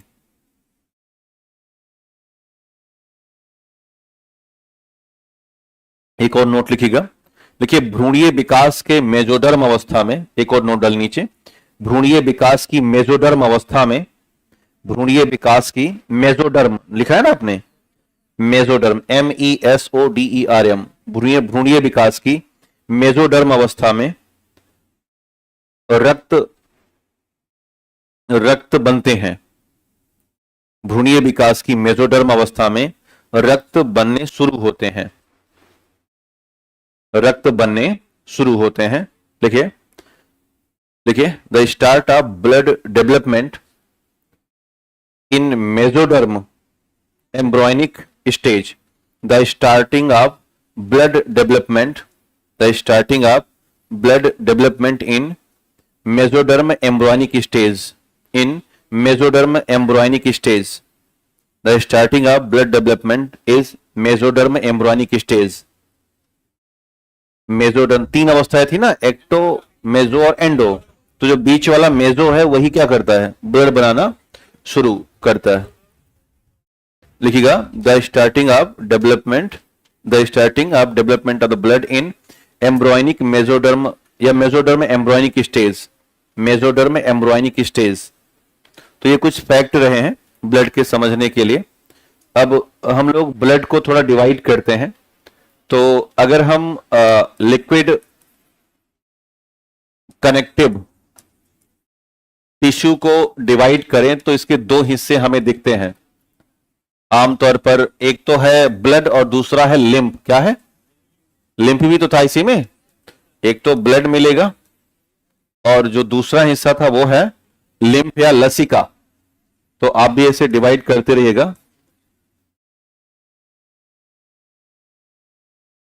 लिम्फ या लसिका। ब्लड को हम 2 हिस्सों में बांट लेते हैं। एक हिस्सा होता है ब्लड प्लाज्मा, हिंदी में भी इसे रक्त प्लाज्मा कहा जाता है। और दूसरा हिस्सा होता है ब्लड सेल, या इसे रक्त कोशिका कहते हैं।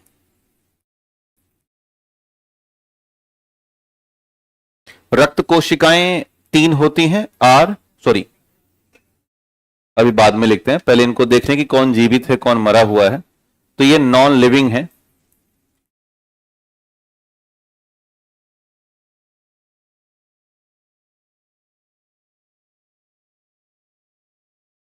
नॉन लिविंग है और ये होते हैं लिविंग, यानी जीवित होते हैं ये। इनका जो परसेंटेज वैल्यू है वो है 55 से 60 और ये होते हैं 40 से 45। इनको हिंदी में भी लिख लीजिएगा, सजीव और निर्जीव। ब्लड प्लाज्मा निर्जीव है और ब्लड सेल्स जो होती हैं वो सजीव होती हैं। ब्लड प्लाज्मा निर्जीव कीजिएगा, ब्लड सेल्स को सजीव कीजिएगा। परसेंटेज लिखिएगा 55 से 60 प्लाज्मा में और 40 से 45 ब्लड सेल में। अब 3 तरह की ब्लड सेल है, नीचे ऐसे बना देना। एक है आरबीसी, दूसरी है डब्ल्यूबीसी और तीसरी है प्लेटलेट्स। तीसरी लिखिएगा प्लेटलेट्स। तो ये एक बंटवारा है ब्लड का, जिनमें से हम पहले प्लाज्मा पर ध्यान आकर्षित करेंगे। क्या हुआ? 45 से 40 से 45 परसेंटेज है, 40 से 45 और 55-60 जब ये हो जाएगा तो बचे कितना? 40 से 45 ही तो बचेगा।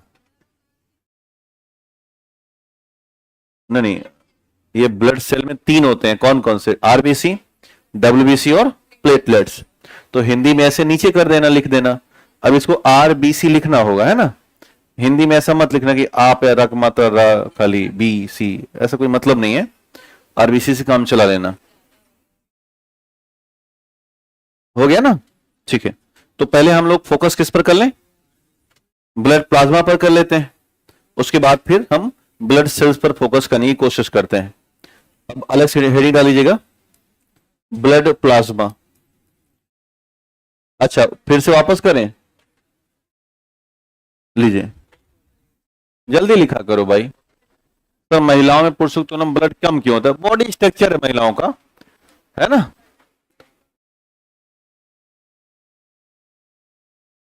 बॉडी स्ट्रक्चर ऐसा है ना, कुछ मामलों में जैसे महिलाओं के हार्ट छोटे हैं, महिलाओं के ब्रेन छोटे हैं, लंग्स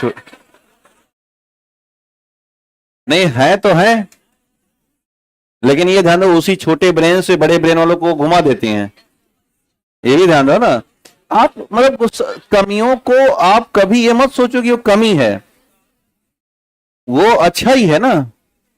महिलाओं में यूरिनरी ब्लैडर छोटा होता है, पुरुषों में यूरिनरी ब्लैडर बहुत बड़ा होता है, ये 700 ml यूरिन इकट्ठा करके घूम सकते हैं। महिलाएं 400 450 ही पावर होती है, क्योंकि ठीक ऊपर गर्भाशय है। तो बॉडी स्ट्रक्चर सबके अलग अलग हैं, और एक तरीके से जो जनन की क्षमता है वो आप में है ही नहीं। तो कई मामलों में हार्मोन के लेवल पे ये मजबूत हैं, ग्लैंड्स के लेवल पर महिलाएं मजबूत हैं, पुरुष कमजोर हैं उस मामले में। तो हर चीज को क्या किया गया है, सिस्टमैटिक तरीके से बनाया गया है। अब ये कह देना कि दिमाग छोटा किसका है, महिलाओं का, छोटे से नहीं होता ना। बड़ी टीवी और प्लाज्मा टीवी आजकल बहुत छोटी आ रही है, छोटे से चिप पे कितना कुछ हम दिमाग में रख लेते हैं, है ना। अब आप 512 MB का बड़ा सा मोटा चिप लिए घूम रहे हो तो हमारी क्या मर्जी, हमारा माइक्रो ही है, लेकिन उसमें क्या है, टेराबाइट की पावर है ना, maximum terabyte power in brain. तो आप किसी भी चीज को ऐसे इरेक्ट मत किया करो कि हमारा तो दिमाग कोई छोटा है। हर चीज का हमें डिफेंस करने आना चाहिए, इसको बोलते हैं डिफेंस पावर। जैसे राष्ट्र सरकार के, अपने राष्ट्र के पास डिफेंस पावर है, कोई हमें कह नहीं सकता कि हम कमजोर हैं। हम कहते हैं हमारे पास अग्नि 5 है, हमारे पास परमाणु बम है, तो ये डिफेंस है ना। हम मारने के लिए थोड़ी परमाणु बम बनाए हैं किसी को। अगर हम यहां जेब में बंदूक लेके चले, इसका मतलब थोड़ी रास्ते में ऐसे करते थोड़ी कर रहे हैं, रास्ते में जितने में मार ऐसे करते। बंदूक अगर है तो हमने इसको एज ए डिफेंस ले रखा है कि अगर जरूरत पड़ी, किसी ने बदमाशी की, तो जैसे अटल बिहारी वाजपेयी जी कहते हैं कि जब उन्होंने परीक्षण किया तो ऑपरेशन शक्ति के तौर पर, तो उन्होंने कहा कि ये जो परमाणु बम है हमारा, ये नो फर्स्ट यूज पॉलिसी ना अपने पास, कि हम पहले इस्तेमाल नहीं करेंगे। तो उन्होंने कहा कि हम किसी को डराने के लिए नहीं कर रहे हैं इसे, बस हम एक तरीके से राष्ट्र को संपन्नता की तरफ ले जा रहे हैं, खासकर रक्षा के लिए। बस कोशिश ये होगी, अगर कोई हमें धमकाएगा उसे छोड़ेंगे नहीं हम। तो ये बात उन्होंने बोली, और खास करके गैर परमाणुक राष्ट्रों पर हम कभी इसका इस्तेमाल नहीं करेंगे। हमारा बस उद्देश्य 2 लोगों से है, एक ऊपर और एक बगल वाले से। ये दोनों परमाणु शक्ति संपन्न है। जैसे सवाल आता है ना कि यूएन ने इस पर प्रतिबंध लगा रखा है कि हम परमाणु बम का परीक्षण नहीं कर सकते हैं, तो परीक्षण नहीं कर सकते तो फिर आप क्यों बना रहे हो, तो उस पर हमें वकालत करनी होती है कि भाई इसलिए बना रहे हैं कि हमारे ऊपर चीन है, बगल में पाकिस्तान है, दोनों बम लिए घूम रहे हैं। अगर ये बम नहीं होते पाकिस्तान के पास और भारत के पास, अब तक करनी कितनी बार लड़ाई हो गई होती। इसको हम बोलते हैं शक्ति संतुलन, है ना, पावर बैलेंस है ना। ये हमारे पास भी कट्टा, तुम्हारे पास भी कट्टा, कट्टा बराबर बराबर, है ना, कि तुम मारोगे तो हम भी छोड़ेंगे नहीं। वही हाल है ना कि हम बराबर देह वाले, आप भी बराबर देह वाले। तो कहोगे हाय दोस्त कैसे हो, पतला वाला आदमी है, उसने गलती की, आप कान पे एक जड़ होगी, उसके बाद यहां से।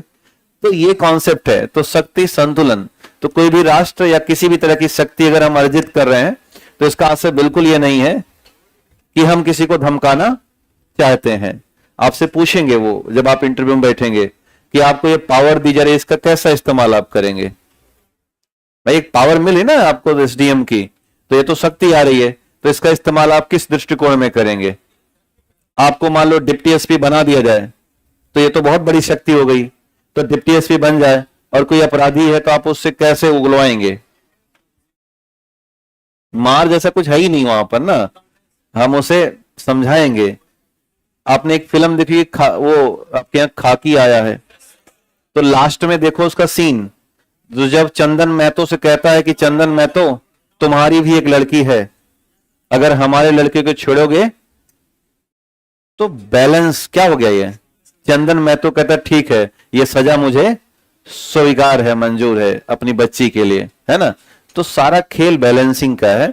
तो कभी भी शक्ति संतुलन बना के रखना है। तो खैर लौटते हैं इस मुद्दे पर। तो प्लाज्मा में हम चर्चा कर रहे हैं। तो प्लाज्मा मैक्सिमम पार्ट जो होता है वो पानी से भरा हुआ है। तो एक कॉपी में हेडिंग डाल दीजिएगा प्लाज्मा, और इसके लिए कोई किसी अंग से नहीं बनता, ये डाइजेस्टिव सिस्टम से बनता है। तो हिंदी में लिखिएगा, लिखिए प्लाज्मा, नीचे लिखना फिर बताते हैं बातें। लिखिए प्लाज्मा, प्लाज्मा किसी विशेष अंग से, लिखिए प्लाज्मा किसी विशेष अंग से, प्लाज्मा किसी विशेष अंग से निर्मित नहीं होता,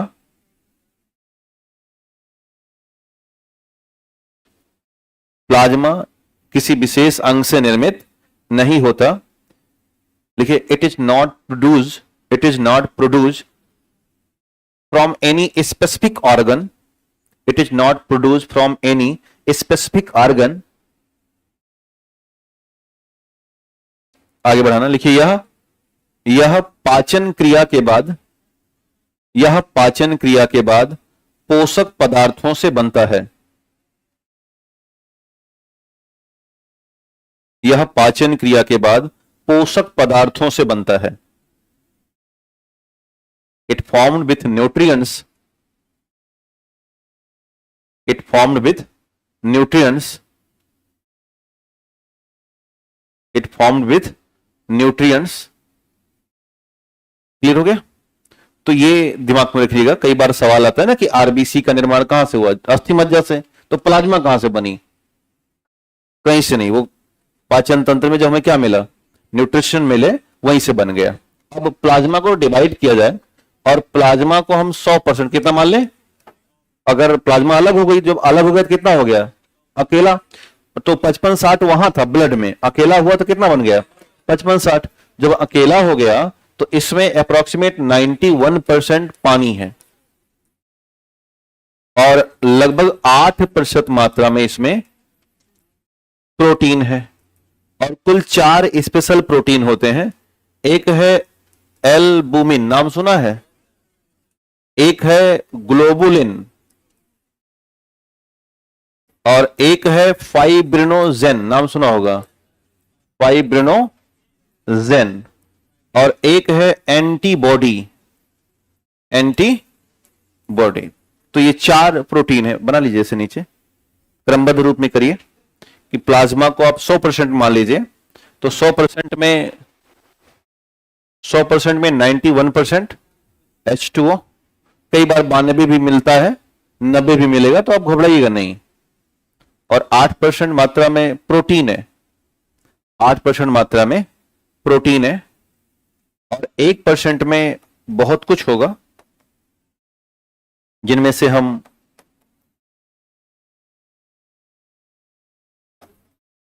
फैटी एसिड, अमीनो एसिड, आगे हमें इधर बढ़ा रहे हैं, हार्मोन्स, विटामिन, और विटामिन में खासकर ए, के, B12, B9 और B6, ये स्पेशल है, इनको ध्यान दीजिएगा।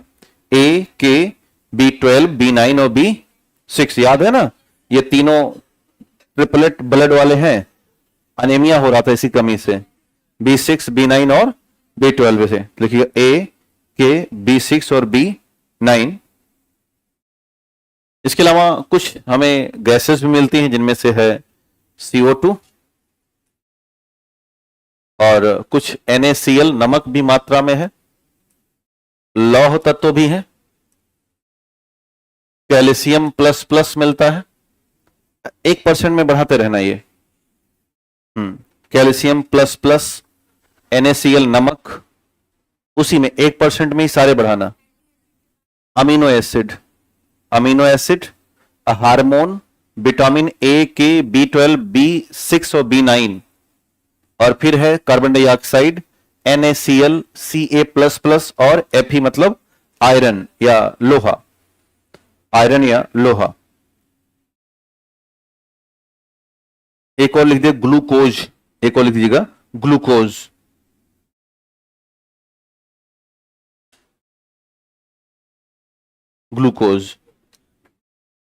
तो इतना कुछ कितने में है? 1% में। 4 इसके प्रमुख प्रोटीन कौन कौन से हुए? एल्बुमिन, ग्लोबुलिन, फाइब्रिनोजेन और एंटीबॉडी। तो जो हिंदी में हमारे लोग हैं वो लिख चुके हैं, यही हिंदी में कन्वर्ट करना, कुछ करना नहीं था इसमें, है ना।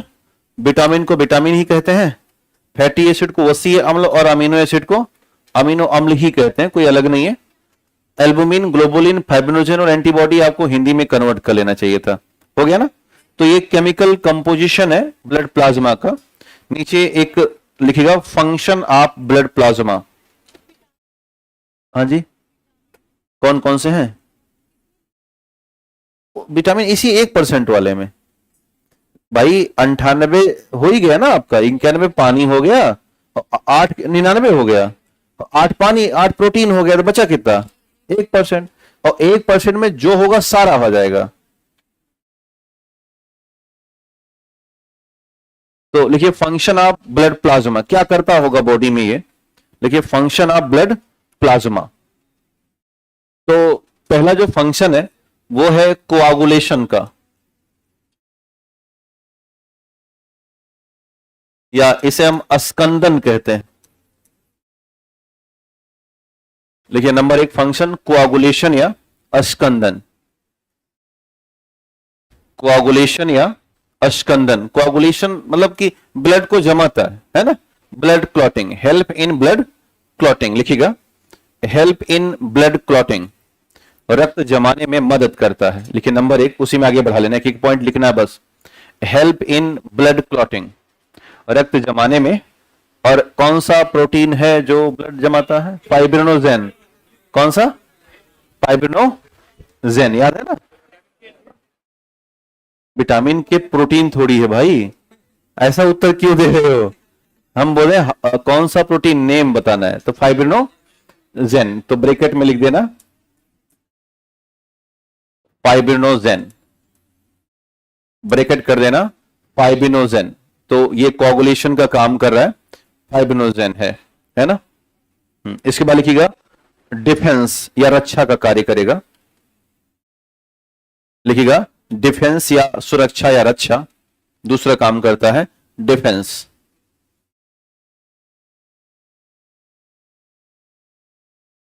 लिखिएगा डिफेंस, बताइए।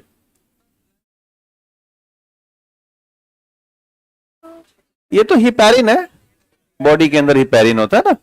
जो हमारा ये भाई साहब है ना, लीवर महोदय, इनके पास 1000 काम दिया गया इनको। सबसे ज्यादा बिजी अगर कोई है तो लीवर है।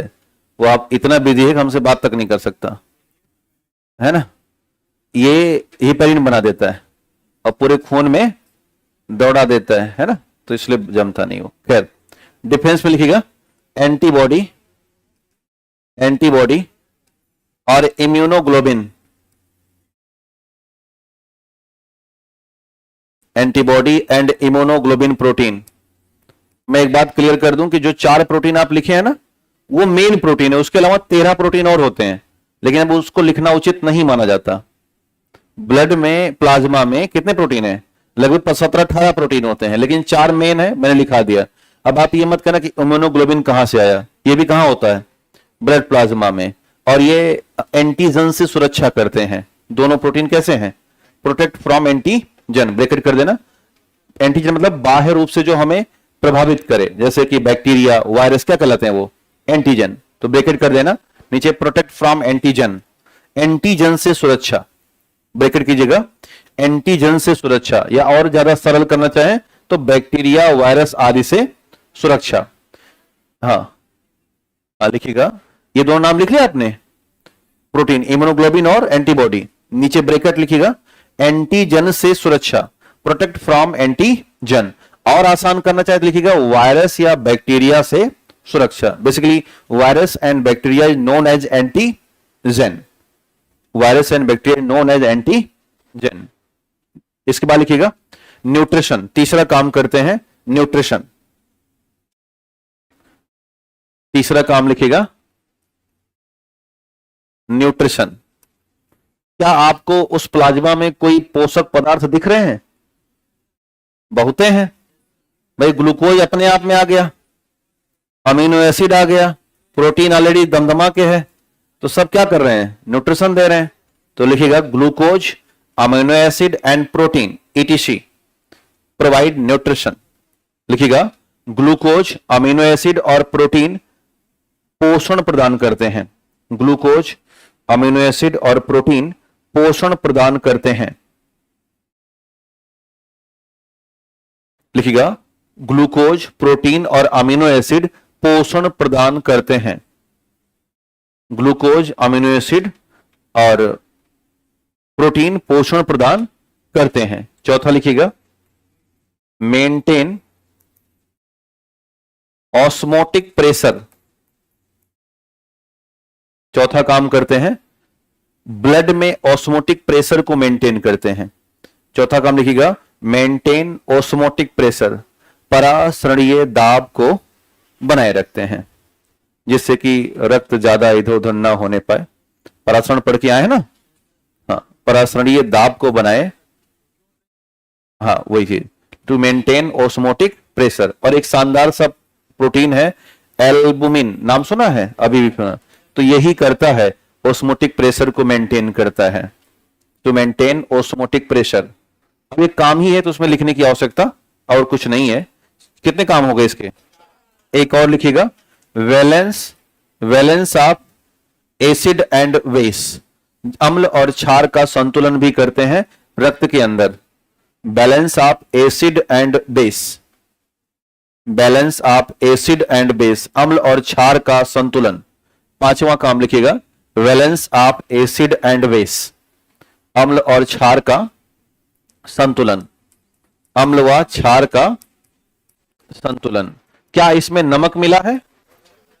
आपके प्लाज्मा में नमक है? पक्का? प्लाज्मा में नमक है? नमक को Na+ और Cl- में तोड़ा भी जा सकता है, एंड नोन एज इलेक्ट्रोलाइट्स, तो प्रोवाइड इलेक्ट्रोलाइट्स फ्रॉम प्लाज्मा। अगर ब्लड में इलेक्ट्रोलाइट्स चाहिए कहां से मिलेगा? प्लाज्मा से। तो लिखिएगा, लिखिएगा, लिखिए, टू प्रोवाइड इलेक्ट्रोलाइट्स। लिखिएगा, रक्त में इलेक्ट्रोलाइट प्रदान करते हैं, to provide electrolytes in blood. हाँ, रक्त में इलेक्ट्रोलाइट्स यानी Na+ और Cl-। इसके बाद लिखिएगा, रक्त में इलेक्ट्रोलाइट्स प्राप्त प्रदान करते हैं, प्रोवाइड, रक्त में इलेक्ट्रोलाइट्स प्रदान करते हैं, to provide electrolytes in blood. और ब्रैकेट में Na+ और Cl-, to provide electrolytes in blood. तो इतने सारे काम रहे ब्लड प्लाज्मा के। अब एग्जाम में अगर आएगा तो लगा ले जाओगे, निम्नलिखित में से कौन सा काम नहीं है, ऐसे पूछेगा तो ये है और बाकी नहीं है, याद रहेगा ना।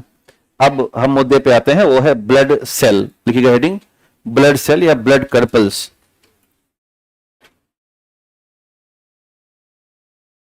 लिखिएगा, ब्लड सेल्स या ब्लड कर्पल्स। हिंदी भाषा में लिखना है कि यह सोडियम और क्लोरीन प्लस माइनस में इलेक्ट्रोलाइट देते हैं। इलेक्ट्रोलाइट कौन है? तो जब कोई सॉल्ट किसी पानी में घुलता है तो वह क्रमशः धनात्मक और ऋणात्मक आयनों में विभक्त हो जाता है। इस विलयन को इलेक्ट्रोलाइट कहा जाता है। ठीक, ये चित्र बनाइए, नीचे एक हड्डी बनाइएगा, उसमें लाल और पीली बोन मैरो भरिए। भाई इसमें क्या बनाना है?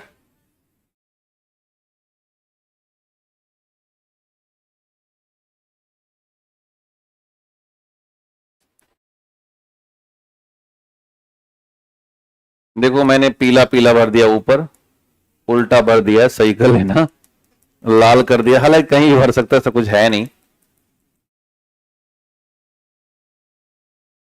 यह है पीला बोन मैरो और यह है रेड बोन मैरो।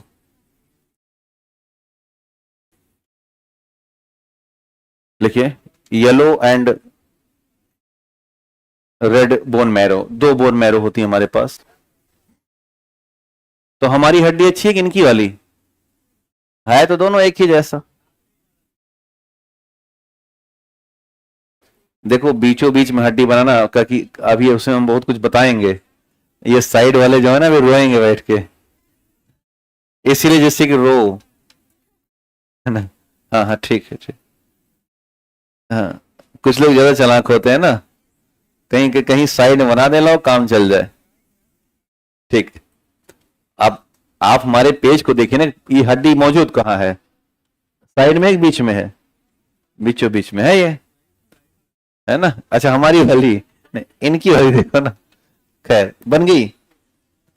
क्यों, उत्पादन हो रहा है क्या एम्ब्रॉयनिक सिस्टम से? आज की डेट में बन जाएगी। ठीक, चलिए तो इसको समझते हैं। हमने देखा कि अपनी हड्डी तोड़ के खुद बना लो, अब बहुत हो गया।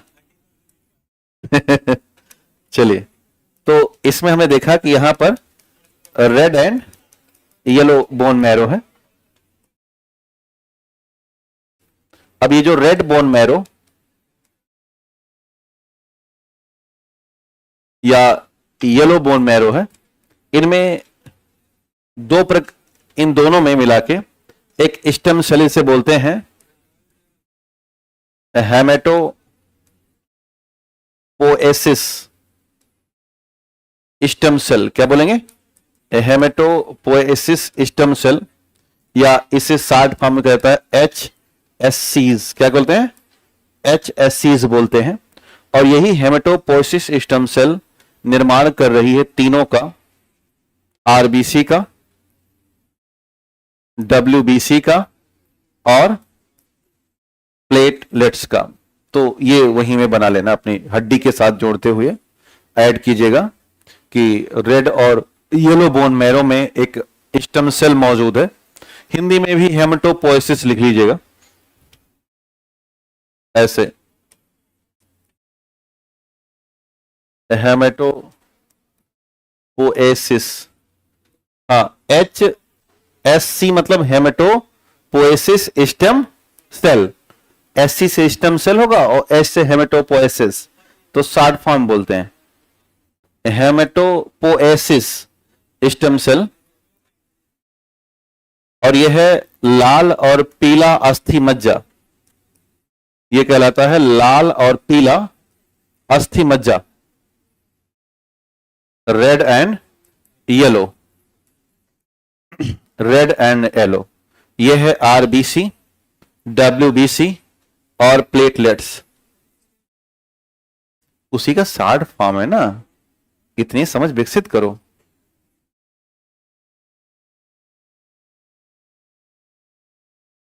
बार बार हम अब हेमेटोपोएसिस स्टेम सेल थोड़ी बोलेंगे, HSC कह देंगे, काम चल जाएगा। हाँ, कि HSC से ये RBC कहां से बनते हैं, तो एक शब्द आता है अस्थि मज्जा बोन मैरो से। मान लो कल को उसने बोन मैरो हटा दिया और उसने कह दिया हेमेटोपोएसिस स्टेम सेल, और 2-3 नाम और हेमेटो स्टेम सेल के डाल दिए, तो क्या करोगे? तो जवाब होगा हमें तैयार होना होगा। और बहुत कॉमन चीजों पर रिसर्च की आवश्यकता है बीपीएससी को। यही बहुत ज्यादा, देखो मैं आपको हर विषय में बता दूं कि जहां से सवाल बार बार आए हैं उस पर थोड़ा रिसर्च कर लेना। जैसे उदाहरण के तौर पर आपसे अगर पूछा जाए कि आरबीसी में केंद्रक पाया जाता है कि नहीं, उत्तर है नहीं, तो ये तो दुनिया जानती है। अब वो इसी सवाल को इतनी तरीके से घुमा देंगे, नीचे कुछ वो कथन और कारण कर देते हैं और हम फंस जाएंगे। तो गलती के चांस वहीं पे हैं। मैंने इनका टेंडेंसी चेक किया तो यही चल रहा है कि जो पेपर सेटर हैं बीपीएससी के, वो यही कर रहे हैं कि वो बहुत सरल क्वेश्चन उठा रहे हैं और उसकी तह तक जा रहे हैं और उसी में से कुछ नई बातें वो जोड़ दे रहे हैं। अब इससे क्या होता है, छात्रों को दोहरा नुकसान हो रहा है। एक तो सर आपका बाजार खराब हो जाएगा, हिंदी भाषा में मारें करवा लाल हो जाएगा, बहुत बाजार खराब करोगे। ये हिंदी कर नहीं रहे हैं, ये क्या है, ये उर्दू लिखा है। बाव का कहीं का बाव का क्या है, बुड़बक। भैया खराब मत करना, है ना, अच्छे से बना कर रखना।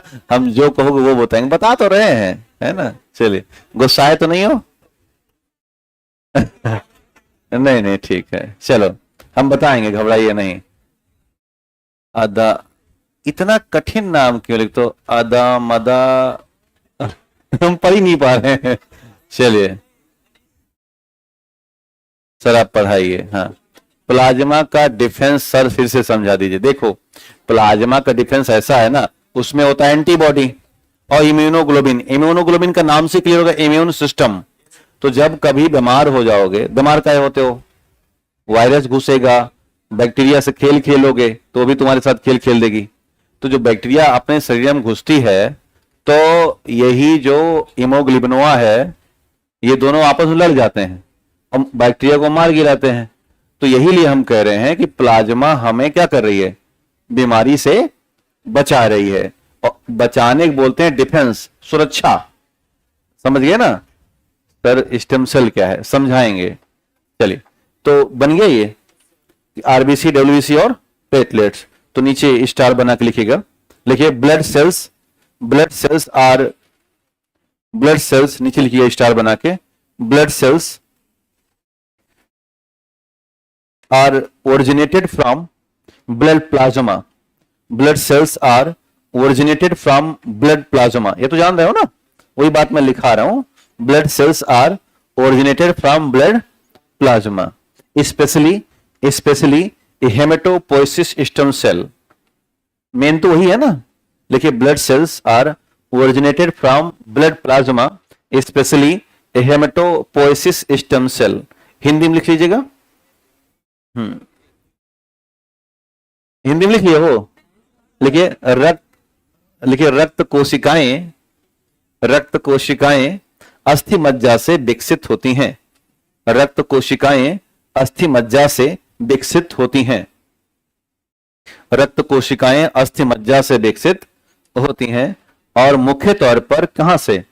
हेमेटोपोइसिस स्टेम सेल से।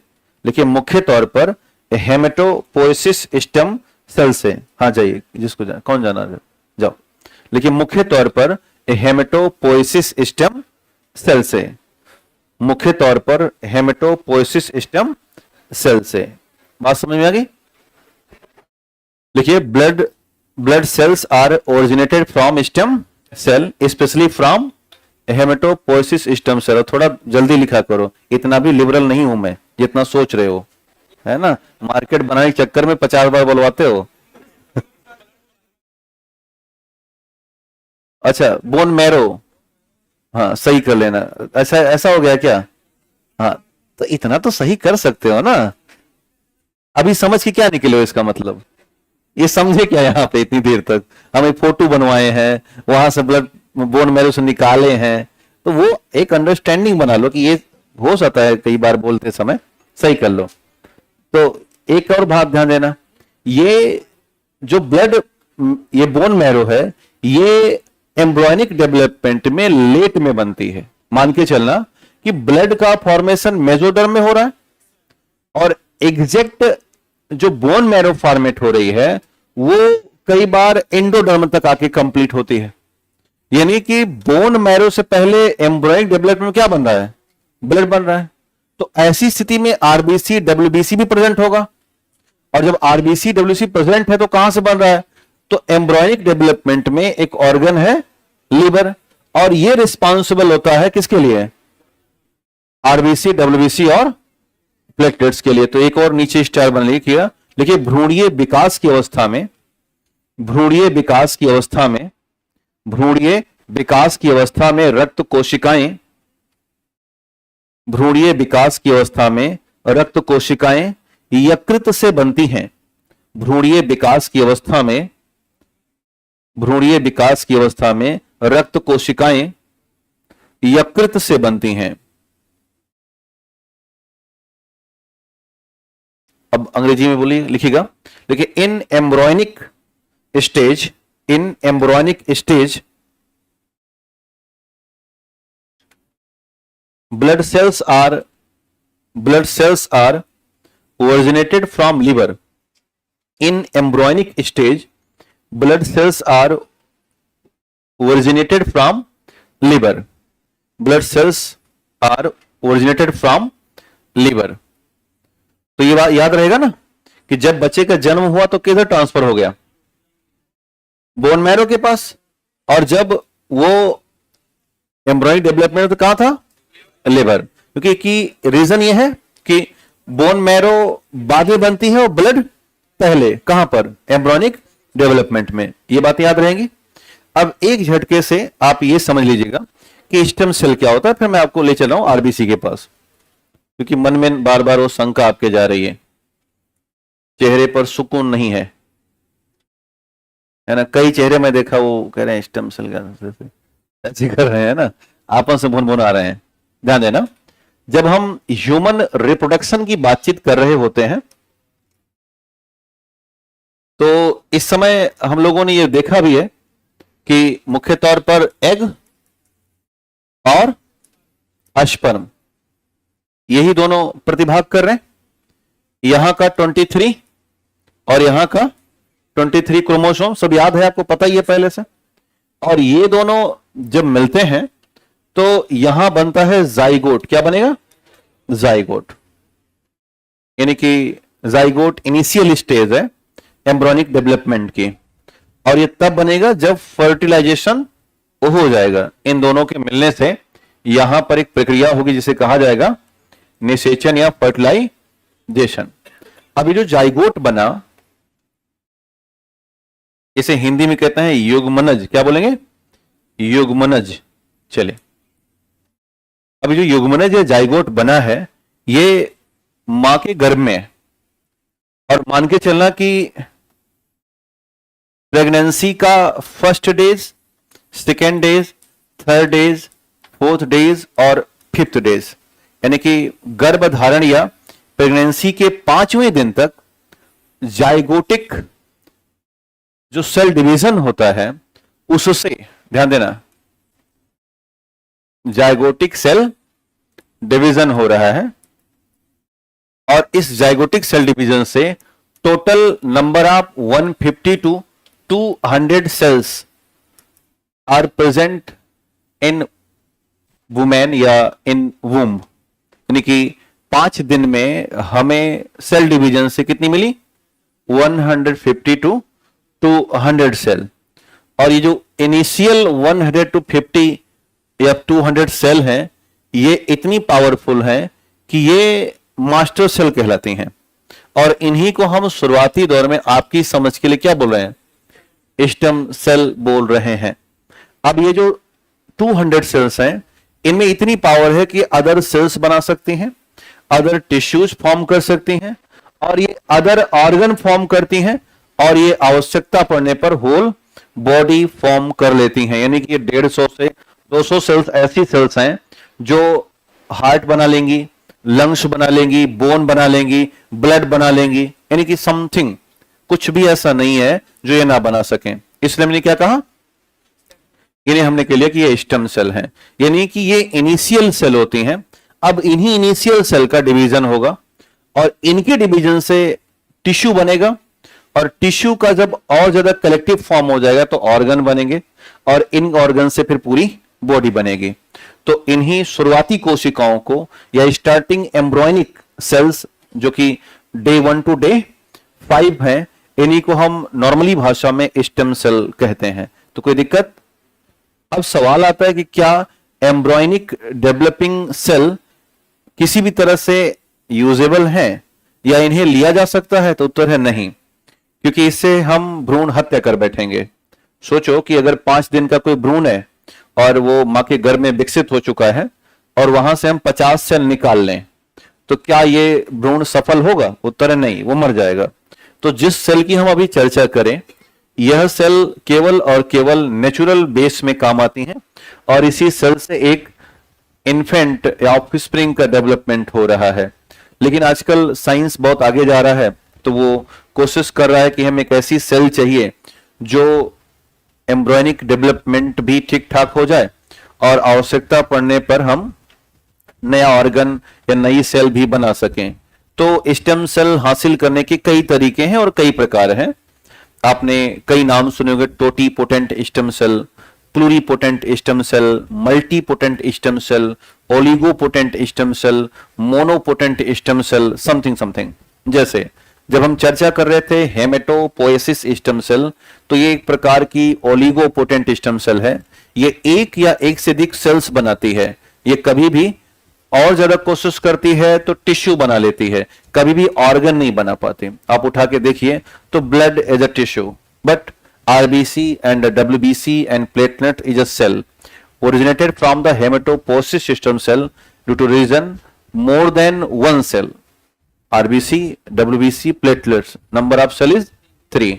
तो more than one cell, तो इसे हम कहेंगे ओलिगोपोटेंट। क्या बोलेंगे? ओलिगोपोटेंट। ऐसी कोई स्टेम सेल जो सेल भी बनाए, टिश्यू भी बनाए, ऑर्गन भी बनाए, होल बॉडी का फॉर्मेशन कर दे, उसे हम बोलते हैं टोटल। क्या बोलेंगे? टोटल। तो नाम होगा टोटीपोटेंट। क्या हो जाएगा? टोटीपोटेंट, है ना।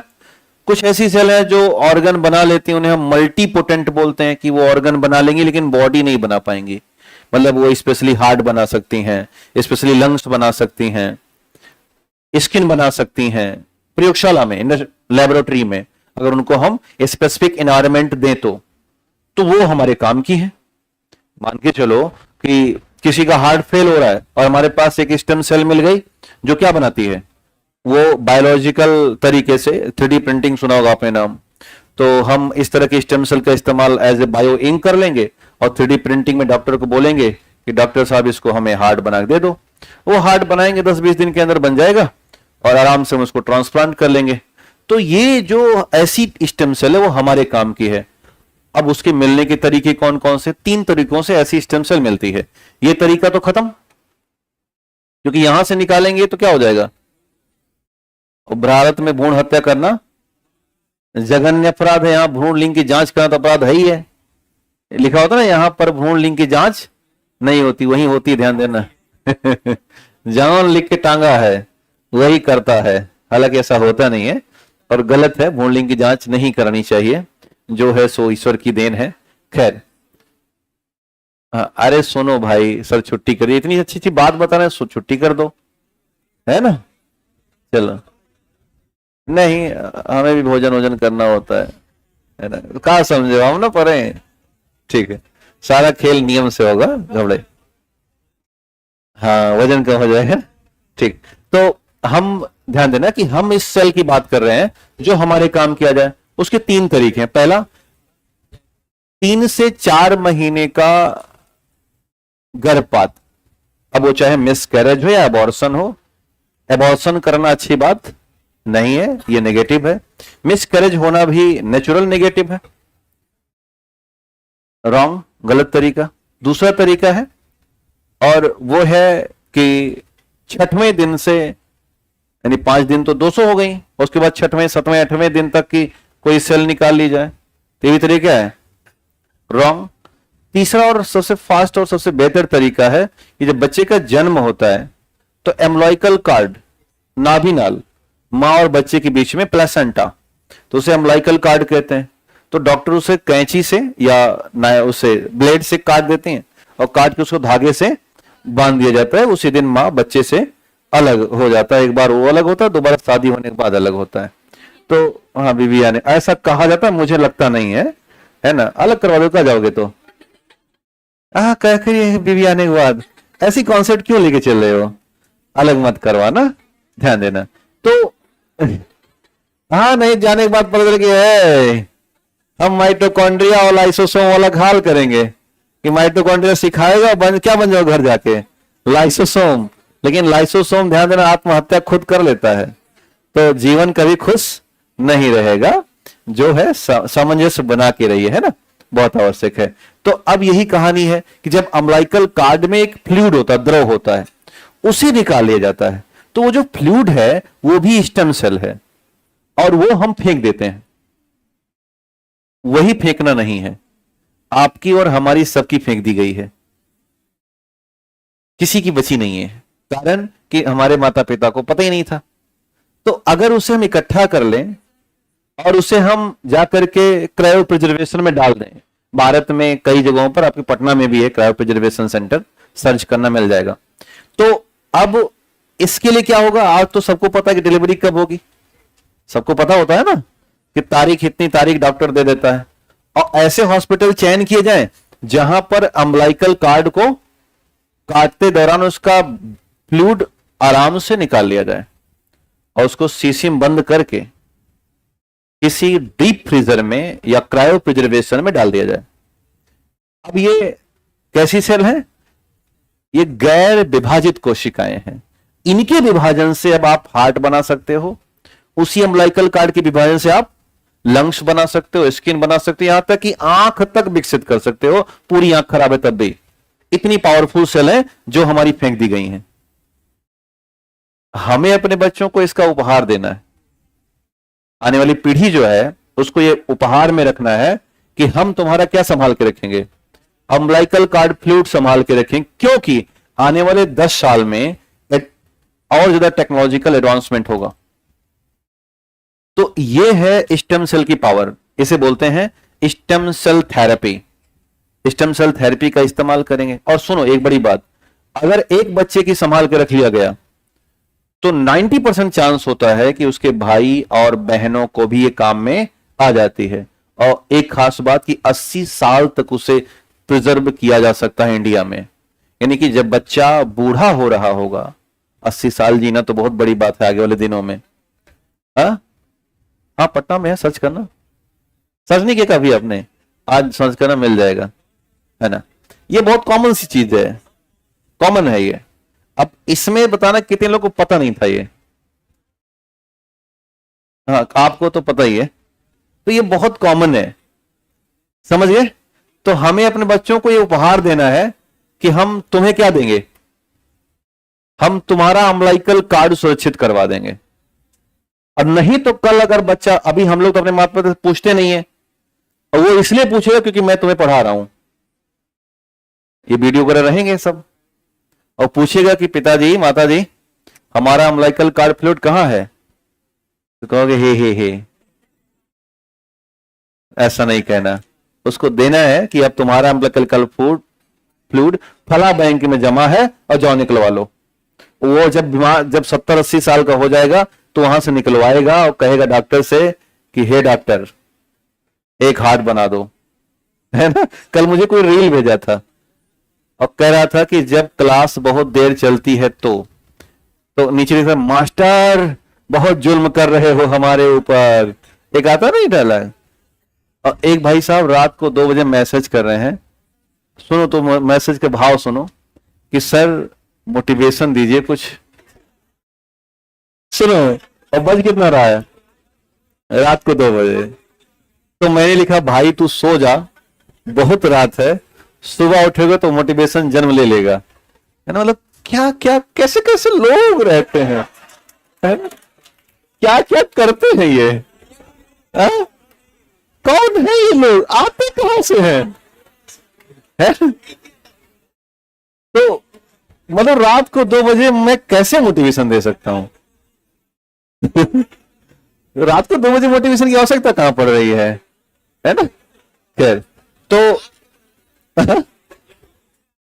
हमने कहा मैं खुद डिमोटिवेट हूं रात को 2, ओवर थिंकिंग ऐसे लटका के सर पड़ा हुआ हूं, है ना। तो ऐसी ठीक है, लेकिन उनके भाव है, उनको बहुत सारा नमस्कार भैया। आप 3 बजे मैसेज करिए, हम सराखों से उसे स्वीकार करेंगे, है ना। खैर, रात में 12 बजे मोटिवेशन मांग रहा है, ठीक है, ठीक, मार्केट खराब कर देगी ना ये। तो समझ में आया स्टेम सेल क्या लिखने की आवश्यकता इसलिए नहीं पड़ रही है क्योंकि ये टॉपिक है आगे।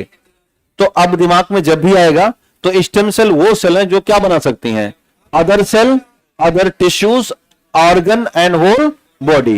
ये अपना जो अभी पढ़ा गया स्टेम सेल वो क्या बना रही है, सेल, ओनली सेल, और पूरा जीवन काम करेगी। सोचो कि खून के साथ है, वो ब्लड के साथ ही है, अस्थिमज्जा में है और पूरा जीवन काम कर रही है। नहीं तो सोचो ना, ऐसा क्या जादू है जो हर 120 दिन में नया आरबीसी बना रहा है। कुछ तो बॉडी में होगा ना, हम सोचते ही नहीं, पढ़ते चले आ रहे हैं। हाँ 120 दिन में हम क्या आरबीसी जीवन काल, तो देखो भाई साहब उठ के टहल रहे हैं, क्या हो गया। अम्बिलिकल कार्ड लेके कहीं जा रहे हो का, बैठ जाओ भैया, चाहे उठा पटक मचाए हो। हाँ क्या करें,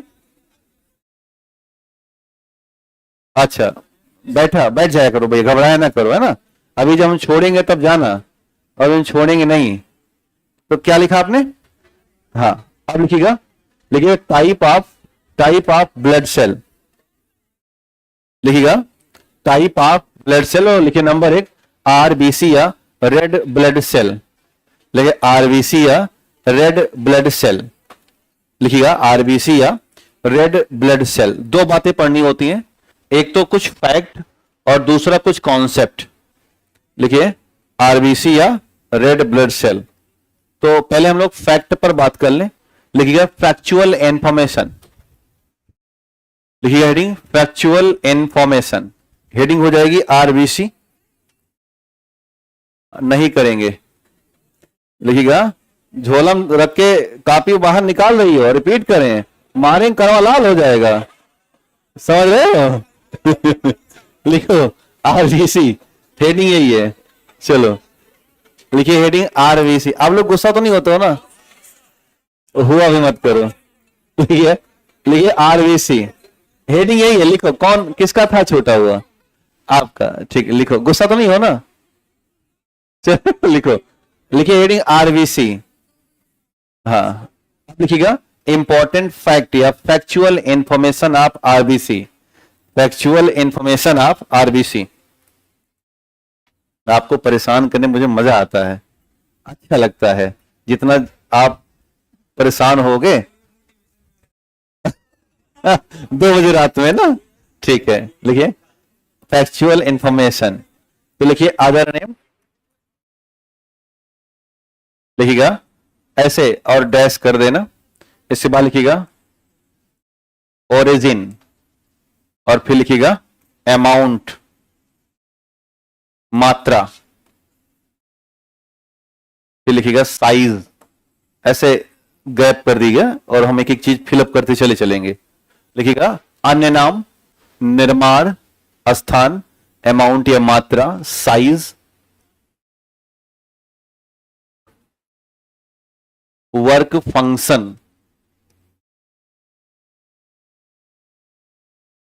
स्टेटस ऑफ न्यूक्लियस,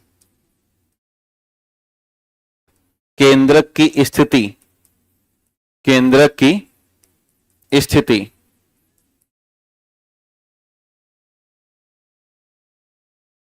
डेथ, मृत्यु। इतने सारे नाम लिखिएगा 1 to 1 करके।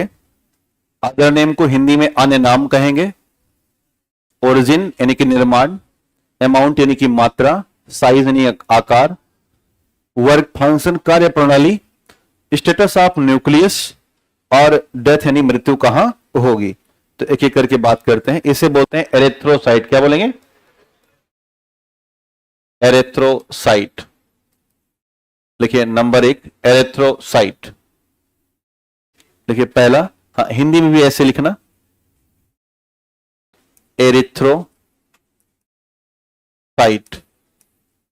हिंदी में सेम लिखिएगा एरिथ्रोसाइट। निर्माण कहां से हुआ?